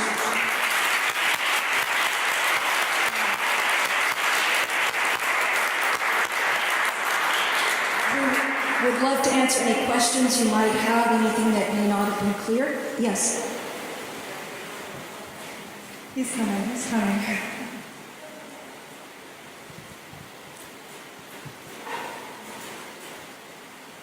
Hi. I have a question about pricing. This is something that you did touch on, and you are continuing to families, especially of students on the spectrum. Finances are often an issue. When it comes to other resources that I also realize, are you asking people to pay a typical Broadway price for these shows? Is it No, I may have left this out in my excitement of being here, but TDF does a buyout of the theater and then sells the tickets to the target audience we're trying to reach. And the buyout price is important to us. We try to give them a 40 to 50% break on the ticket price. Having said that, $89 was our top orchestra ticket for Aladdin, and that would normally sell for $160 or more. Yeah, more. So- A lot of the premium prices are in the 200s. So we are well aware of that, and one of the nice things about The King and I is Lincoln Center Theater gave us a good buyout price on that. But in our planning process, those 2 years, it's 2 years in the making. We stand by the designated performance, and we do try to give a price break. But yeah, it's a challenge. It is. Yeah, it is a challenge as a nonprofit organization. Many people, ask why we can't do more programming during the year and why we're only budgeted for 4. And the honest answer is we lose money every performance. We don't make money off of this in any way. We pay all of our consultants. We buy all the materials and such, but we also eat some of the costs of that buyout. Just what we bought it out as is not what we're reselling it as, and a lot of shows are great in that they work with us. So the better price they give us, the better price we're able to give families. We do try to tier it. So while our top price was $89, our lowest price was $50. We also sell wheelchair seating at the $50 ticket price, and then we also, lose that money on all the free tickets we give. We give about 100, on average, 150 tickets of every performance that we just kind of eat the cost. So Broadway's really expensive, unfortunately. It's just the truth of the matter. So hopefully with more regional, you don't have to have ticket prices that high. It's one of the nice things. I love coming into regional theaters and buying a seat because I'm like, yes, I don't have to pay $120 just to sit in a seat for 3 hours. So we definitely are very cognitive of that. And still, sometimes it's not enough. And unfortunately, it's finding that balance because we can't let the organization eat too much because then our programming is going to tank, and we don't want that. But we want to have the best price point as possible for our families as well. We lose about $20,000 to $24,000 even with the buyout and try to reduce the price. Yes. Since there's so much overwhelming demand to put a show, what do you do to reach as many families as possible that a chance to experience these things now the same people who buy every Because am I understanding people who haven't been able to see The Lion King yet or Aladdin, how do we reach out to them? Or was it families that, how do we... I think it's how we ensure that not just the same families are getting those tickets every single time. How do we manage a list of 8,000 people when only 1,700 seats are available? With difficulty. We were discussing this in the office. Is it fair to send out an email blast, to people who have not purchased before? We are looking at that because it's a very good question, and we want to be fair. Yeah, I think we give families a lot of notice. We're constantly having calls of when is this going on sale, when's the next performance. So we try to be as clear as possible, although sometimes we don't even know because it's really dependent on our tech team and when they can get things up. But we send email blasts out a week prior saying, save the date, this is the time, exact date that it's going to go on sale. And another issue we have is managing when the time that it goes on sale.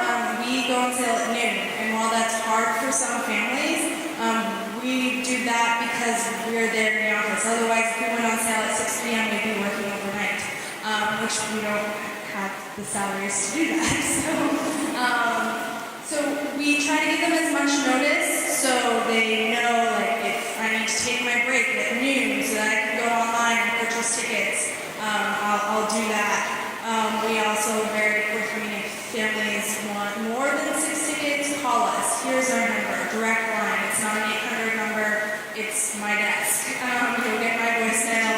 At any break I get, I'm listening to those voicemails, answering them as quick as possible. We also have an email service that they can email us at autism@tdf.org with any questions, and we're constantly answering emails at the same time as answering phones. So it's hard to manage, and we do have repeat families, which is inevitable and great, but also we are serving more and more, families with 8,000 lists, and not everyone's a repeat family. We have a lot of new families every single time. So I think partially it's because they don't want to see The Lion King for the 5th time. They would rather spend the money to see Wicked or Aladdin or The King Eye.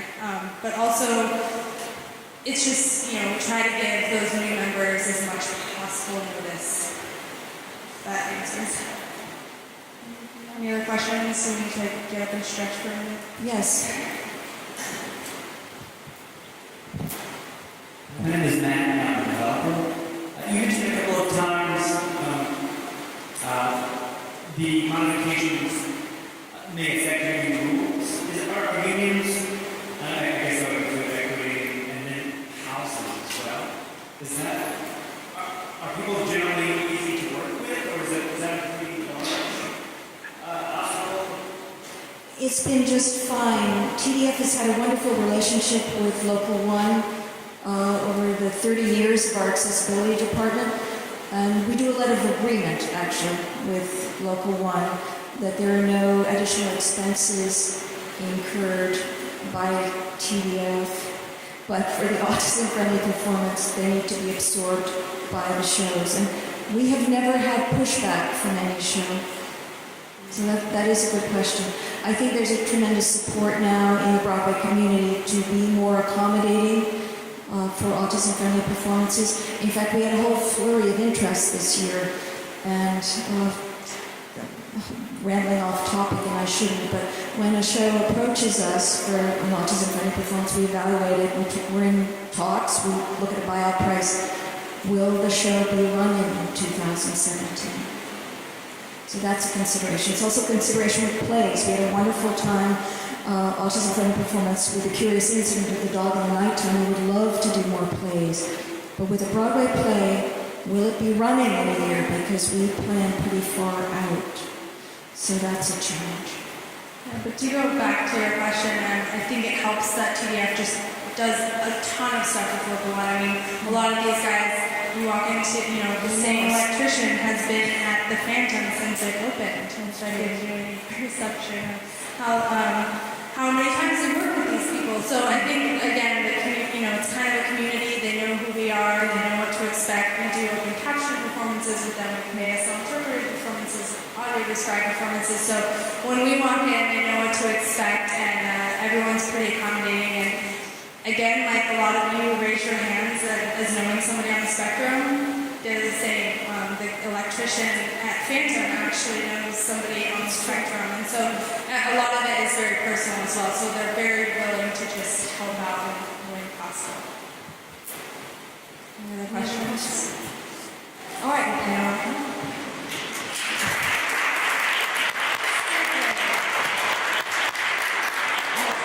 We have on this illustrious panel Erica Foster, whom I recognize right there, Operations Director and Accessibility Coordinator for Lifeline Theater Company.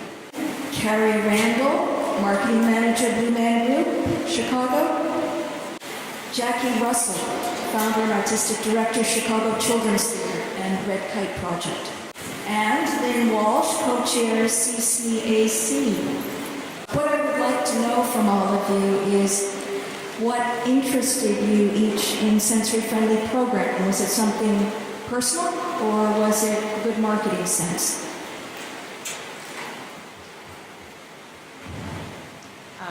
Hi, I'm Jackie Russell with Chicago Children's Theater, and I started working with children on the autism spectrum almost 20 years ago in Chicago Public School, where I was a teaching artist. And it was at a time when not a lot of people had really done any work with kids on the spectrum, and I really wasn't able to identify anyone within the stable of teaching artists that we had at that time to work with that classroom. So I volunteered myself, and really just was so enamored with the children as well as with the special educators, and really saw this incredible possibility of special education and theater coming together, and what we could do as a team to approach a lot of communication challenges that these kids were having.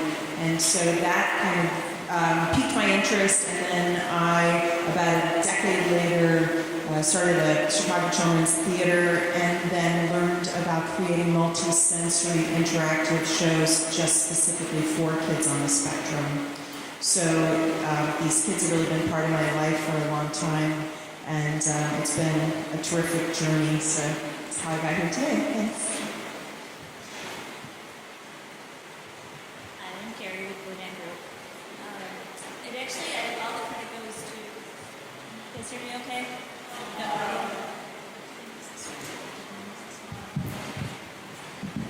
Now can you hear me? Okay, great.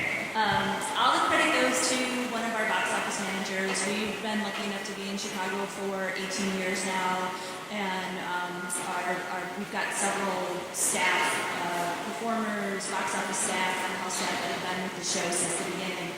And our box office manager, Brian Thompson, sent an email to myself and general manager about Spider-Man and how Spider-Man was doing an autism-friendly performance in New York. And we just took that idea and ran with it. And for me, to Lisa's question, it was also personal. My best friend's son is on the spectrum, fairly severe with his autism, and so to be able to do something that would help her family and help other families was really important to us.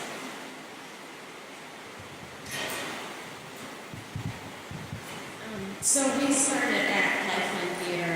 We started our journey in increasing accessibility for our shows about a year and a half ago, and I was able to go to the LEAD conference, which is the Leadership Exchange in Arts and Disabilities, and I actually saw Lisa's snapshot session. So it was like this 10-minute thing. It was very quick, but she talked about how families don't often get to go to the theater as a family. And that just really, I was like, oh, it hit me, you know? And I was thinking of our children's programming and all these wonderful families that get to experience it. And I just was like, well, we have to do this. We just have to. Because, you know, I think our programming is pretty amazing. And I think everyone should get to experience it. And to have to leave half your family unit at home and the other half gets to experience it, and siblings don't get to come out together, it's just heartbreaking. And so that's one of the reasons that we decided to start doing this programming. I'm going to take a minute to ask Lynn her involvement in sensory-friendly programming, because that's interesting too.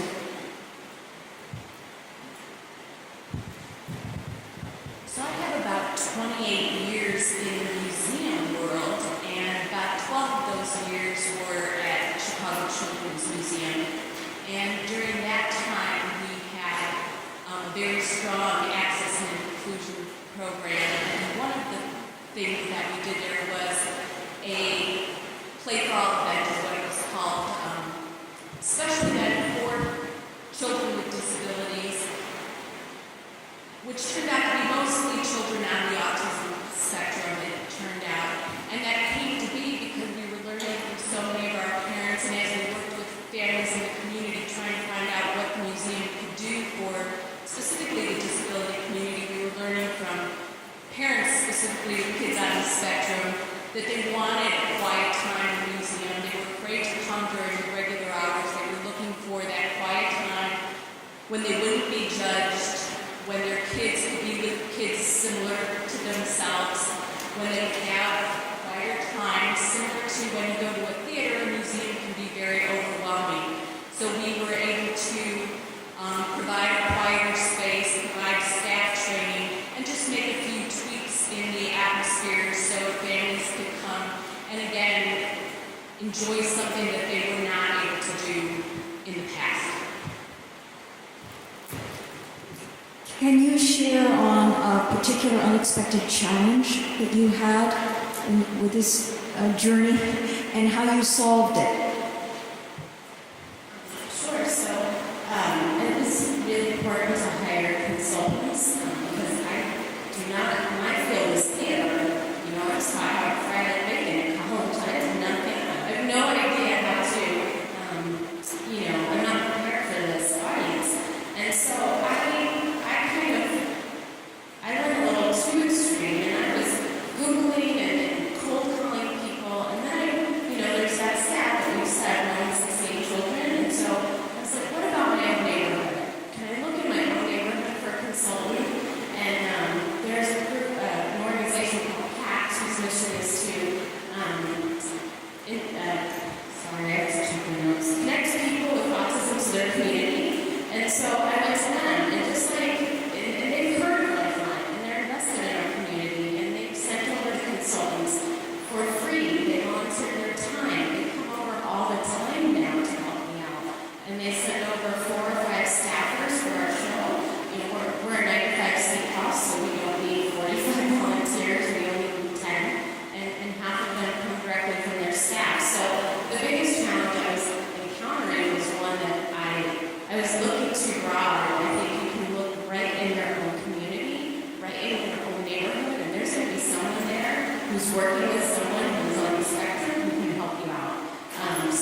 just went into a worst case scenario situation, so we startled our front house staff a little bit. But once we had that first performance, everyone was excited, and now it's everyone's favorite day of the year to work.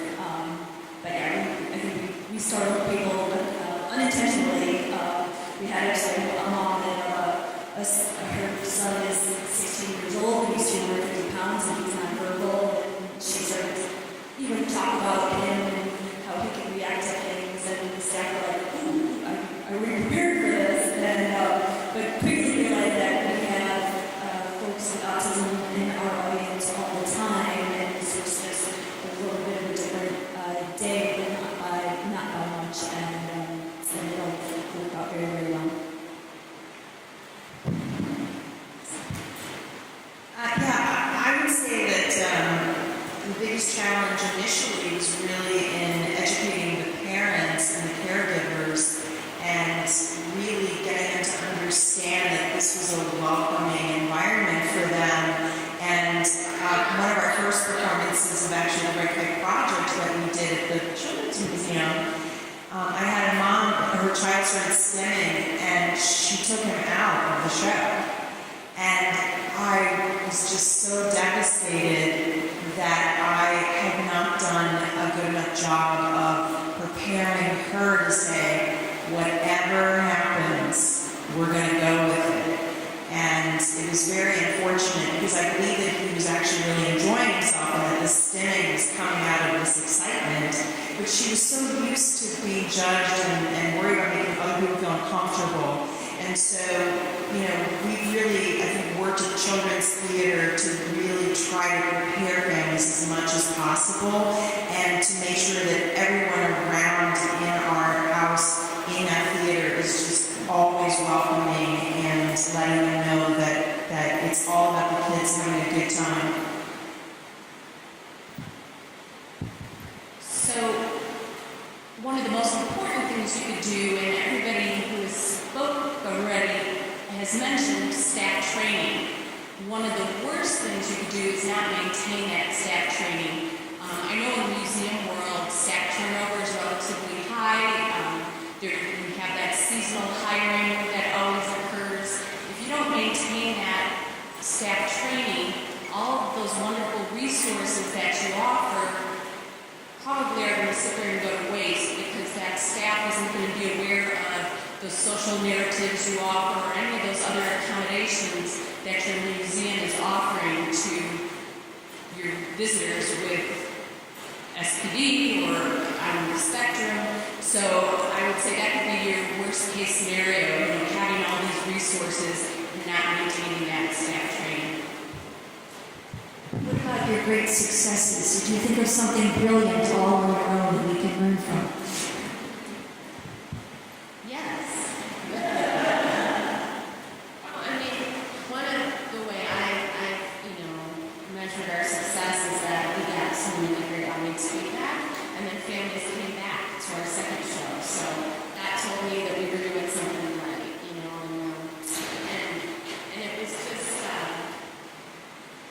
just so wonderful to provide a place for the families to go, and a lot of the rest of our staff and our actors and our production team were very nervous about, what about the show, what do we have to change for the show? And for our two that we've done, we've changed one thing. Like, we didn't have to change much in the show. It was all about everything else had to change. We rearranged our lobby so we could create a quiet area. And we're a very small space, very small lobby, so there wasn't a lot of places we could rearrange.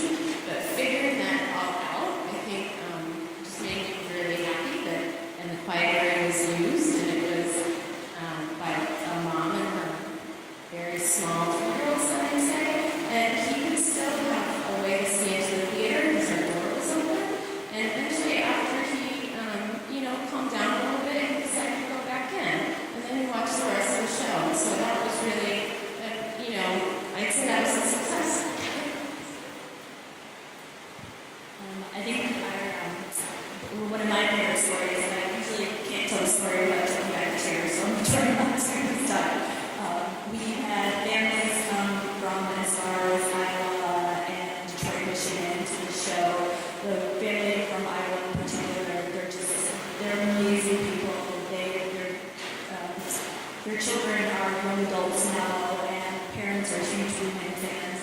show, parents have seen the show 20 times between a tour in Chicago and Las Vegas, and they had never been able to share that with their children before, and their children can't stay in a hotel, so they drive 4 hours, come to the show, drive 4 hours home, and they're just the most wonderful people. We've done it twice now, we're having our third performance this October, but the second year, the daughter has cyclic vomiting syndrome, if I'm saying that right, where she basically has migraines that come to her GI tract, and because she's nonverbal, she wakes up and can't give anyone a heads up, and you're in the front row, and she'll throw up, and the daughter throw up, and the mom sent a nice note, she wanted to thank the front of house staff, and we just wanted her to understand that kids throw up in our show all the time. This was no big deal about our staff, and we extra to clean up those kind of things, and that was no big deal for us whatsoever, and I really appreciate the sentiment. Thank you. It was so unnecessary that she wanted to reach out to our house manager and our staff just to let them know how much she appreciated not being made to feel that her daughter done something wrong because she's certainly intended. So it's not just kids, adults come to those like shows, you never know what you're going to get. So that family is just one of our favorites, and we believe they'll continue to come every year to the show. And then one of the other systems that I'd like to share is that we started this in Chicago. We've done toys in Chicago, as I said, this year, we are third year, but now this has spread to the rest of our domestic cities. So not only are we doing it in Chicago, but we're doing it in New York, Boston, Orlando, and Las Vegas as well.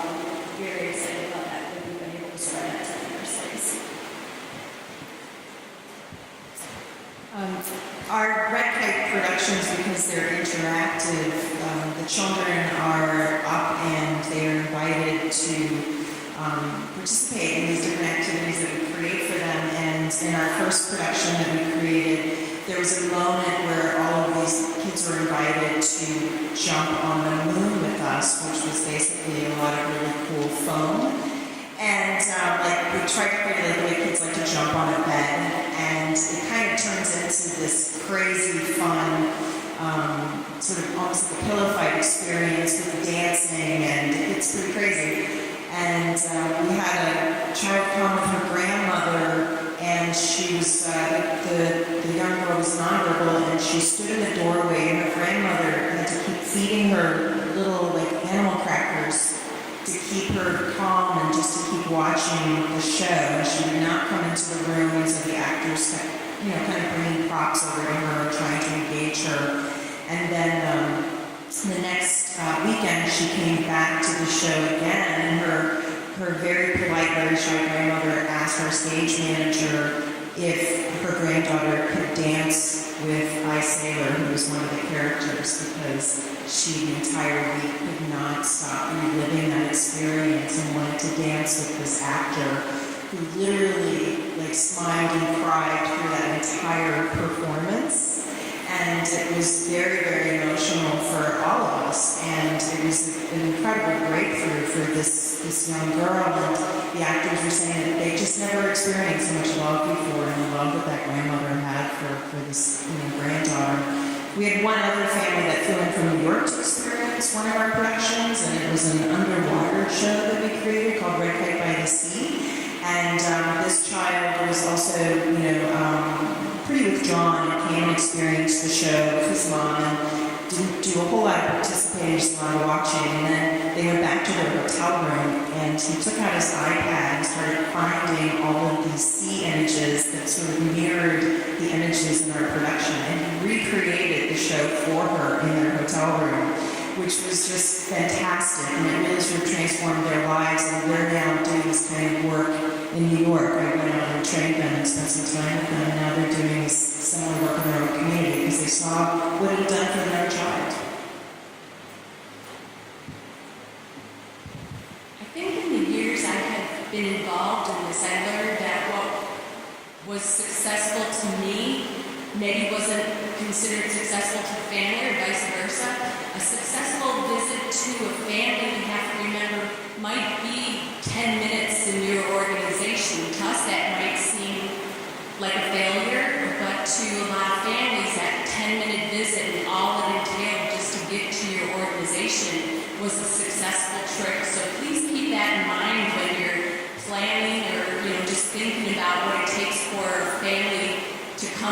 your organization. The other thing is, when we were planning our special events, we wanted everyone to come to our events over and over, but then we learned those events sometimes were just stepping stones for some families. That's all that they were ever going to be able to do, is just those quiet times in the museum. But for other families, they came to those events a couple times with the ultimate goal of being able to come to the museum during regular visiting hours. So for everybody's success looks differently. So just keep that in mind, and keep that in mind when you're reporting back to the powers that be, because things look different depending on who you are. The last question I wanted to suggest is, can you share with us what advice you had? What was really the important starting point for you in getting your work going? Well, I did a lot of research and looked at how other theaters were doing this, so looking at their social stories online, looking at their parent guides, and working with the Autism Theater Initiative, and really just kind of immerse myself in anything that was sensory friendly in the arts community, even if it was a museum, because I would glean something from that to be able to adapt it to the theater world and the shows we were doing. So I would definitely suggest looking at all those different theaters that are doing it. Seattle Children's Theater has a wonderful parent guide that I really took a look at and borrowed a lot of ideas from. And then, we're not in Times Square. We don't need to have matching t-shirts for our volunteers. Name tags are okay. We don't, we have to figure out how to do things much smaller. And that's great. That's what we should be doing, because we're a side street that looks like it's an alley practically. So let's talk about how to get to the theater that way. And we don't, fidgets, we figured out how to make some homemade fidgets. So everything that I was researching and looking at, and I was trying to figure out how do I do that with my money. Because, we're all working for nonprofits, we're all strapped for cash. And there are ways that we can do it, and it's just adjustments and really taking everything that you're seeing everyone doing and adapting it to fit your space and fit, your programming. We reached out to Autism Suites, and they were amazing. They brought in experts in the field, whether they were OT, speech therapists, different folks. They had a panel of 5 people come and see the show. They made the suggestions as to what we needed to do to change interviews. We were shocked at how little they actually wanted to change the show. It was just some very small adjustments that we needed to make. They bring volunteers on the day. They came out and did our staff training. So they provided a wonderful resource for us. And now, as I mentioned earlier, starting to our other cities as well. So I think it's just finding that resource that's a good fit for you, your organization, and pairing up with those folks. I would say don't be afraid to start small. And a lot of the things that we've done at the Children's Theater, we started just with an elementary school in one classroom. So it's really not so overwhelming to your staff. And, if you go and spend a little bit of time in that classroom and get to know those kids, just some of that familiarity for yourself and for them can go a long way. And then take the time to get some feedback from the educators, because they really are experts and they can give you some really good feedback before you invite, a larger audience. So you can start really small and be very successful and have confidence to do more. And I would say it's really important to reach out to the autism community, SPD community, and find out what they need from you, what they'd like from your organization, what you can do to make them more comfortable in your organization, how they feel more welcome, and just what they can do and how they can help you. I found it really, I I guess I was surprised when I shouldn't have been, but when we started reaching out and I started asking, can you help us do this?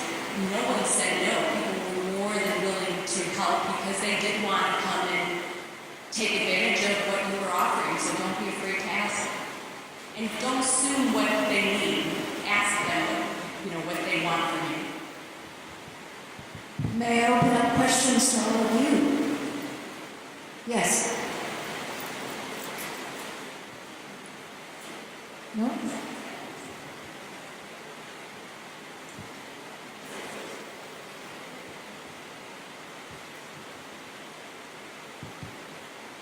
Hi, my name is Mary. I work for Korean. I'm curious as to how you evaluate your experiences, especially since this is a very long day for the families, and adding evaluation on it might just extend that day even further. What are some ways that you have tried to gain feedback from each of your experiences to continue? We did do a survey at the Children's Museum. I don't know if they still do, but we had a real brief survey, I think just 5 questions. And we tried both online and paper survey, and we got most results from the paper survey because we didn't get them right there and at the moment, we didn't get anything. Yeah, the last time we did this, we actually had a lot of staff, and we found that as the families were leaving, they were a little bit overwhelmed to fill out a post-show survey. So we actually had a handful of questions, and we filled it out for them. So we just asked them, will you just give us a few minutes of your time, and this person will just check these boxes for you. And like 90% of the time, they were willing to do that.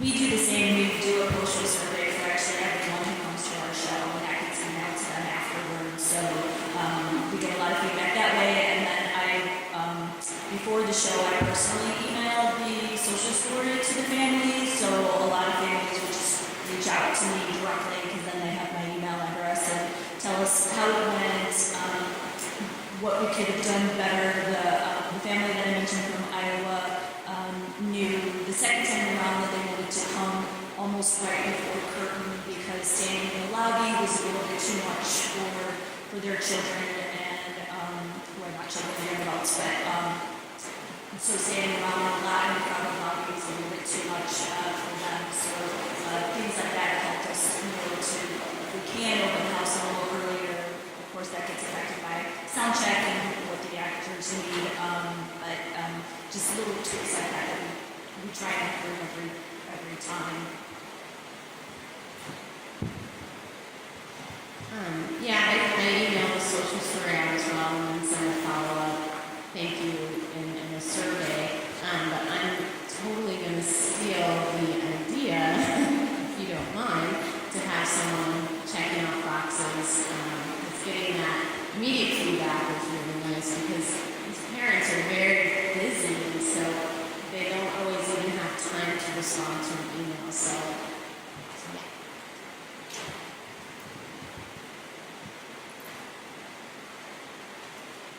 Hi, I'm Ms. Grace Peterson from the Military Arts Center in Denver, and I just want to say when your friends in Denver who are working on Sensory Friendly work, we're so excited. I'm personally excited to hear everything that here in Chicago is doing. And after our summit last year, our symphony and our art museum, our nature and science museum, everybody who were in progress are starting to say, how do we do these programs? So just as a comment, I encourage everyone here to begin talking to each other and finding out how you can learn from each other. The question for the panel is, do you, at your performances, have information available about all the other sensory-friendly opportunities within the community?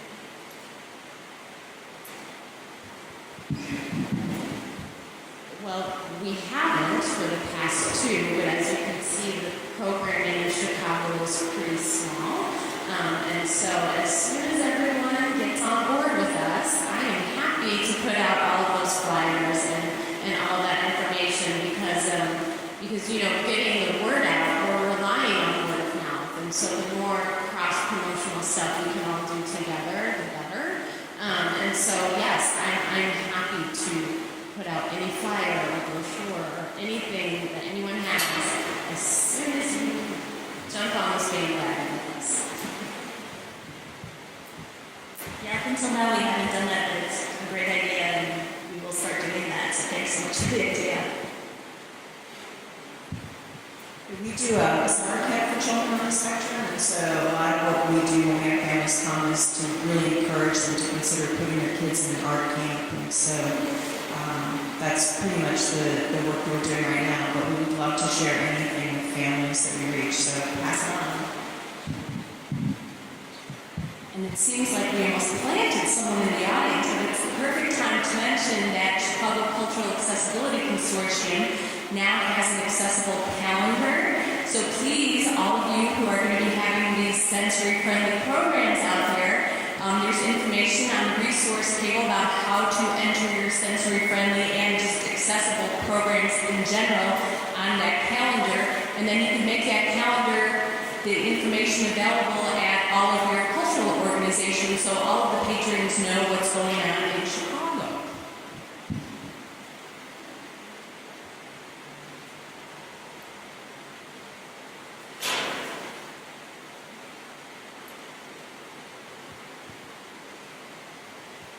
Hi, I'm Dana Graham. I'm a past educator for 12 years and then also a parent of a child with SEL. So I'm doing some summer camps for children on the spectrum.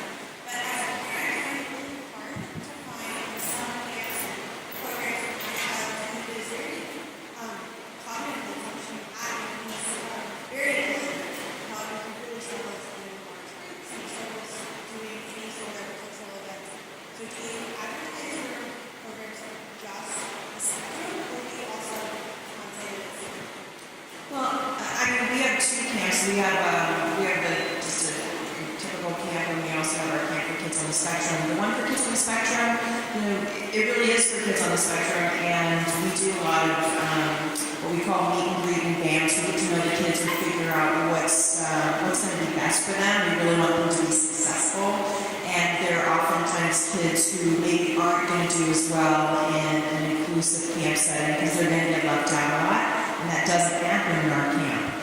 We do have so many people that work in our other camp, though, that have worked so much with this population that when we do think that a child is ready to go into that other camp, when we think that's where they belong, we do give them additional attention and try and use some of the techniques that we use to help alleviate anxiety and to increase their socialization and to work with the parents. So, we'd be happy to talk to you. We actually have some people here that work on that camp, so there's the apps.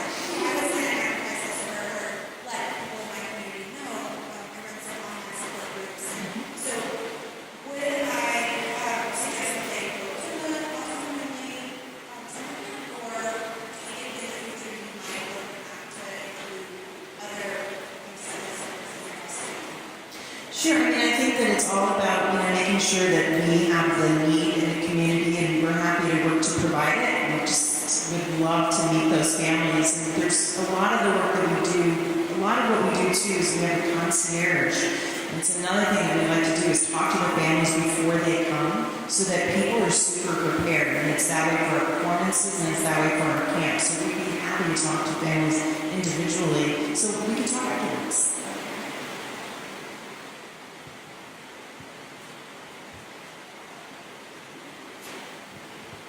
So it seems as though a wonderful all-female panel of decision makers are up there. What about us more non-decision makers who are maybe poking the bear and saying, hey, we should do this, we're not behind the times. Hey, let's do this, everyone else is doing it, it'll be fun. Can you give us any tools or tips to sway our management that not only is it an awesome thing to do, but it's sort of the right thing to do to be able to make everything that you do accessible in some way?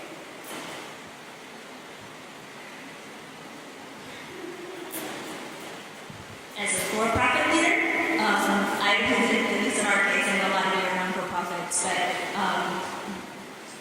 the fall's quiet time for us. Our Autism Friendly show is our best show, sold show of the week that week. So if a monetary incentive works for upper management. And I know that's, it was an easy sell for us that way. Just saying that we've got this community that is a large community and the services are needed and you know, and people are buying the tickets. I mean, we certainly offer a discount. Our autism friendly show is $49, where our local tickets are $69.99, and we're happy to do that. But that is an easy sell. I think Jennifer offers just to knowing that this is it's an on-time resource. It's a great audience. I'm really lucky in that when I went to my managers and our board and ensemble, our artists, and I said, I want to do this successful program, and they all said, awesome. And I was like, oh, that was easy. It kind of boggles my mind when I hear these other stories of people who have to fight tooth and nail to get some of this programming done. But, you know, I think if it is a monetary thing, I think there are ways to make all of this programming less expensive, and so that you can keep those cheaper tickets and do those discounted tickets. And we also have a policy that if a family's that's not a good day to come to the theater, we do full refunds, because that's, you know, these families are spending a lot of money on therapies and things like that, and so I'm happy to refund money. So I guess, you know, if it is a monetary thing, you can figure out how to do it without a ton of money. It might help to find an advocate in your organization, that maybe a board member or somebody who has a family member with autism who might help sort of get behind that idea. And it's a lot easier to go to people in charge with an idea and an idea for how to maybe fund a pilot or something, if there's a way to get some interest and support that way. And sometimes you just have to do some things without them knowing. Many of us in this room have done that, and then after it's done and it's successful, then you tell them.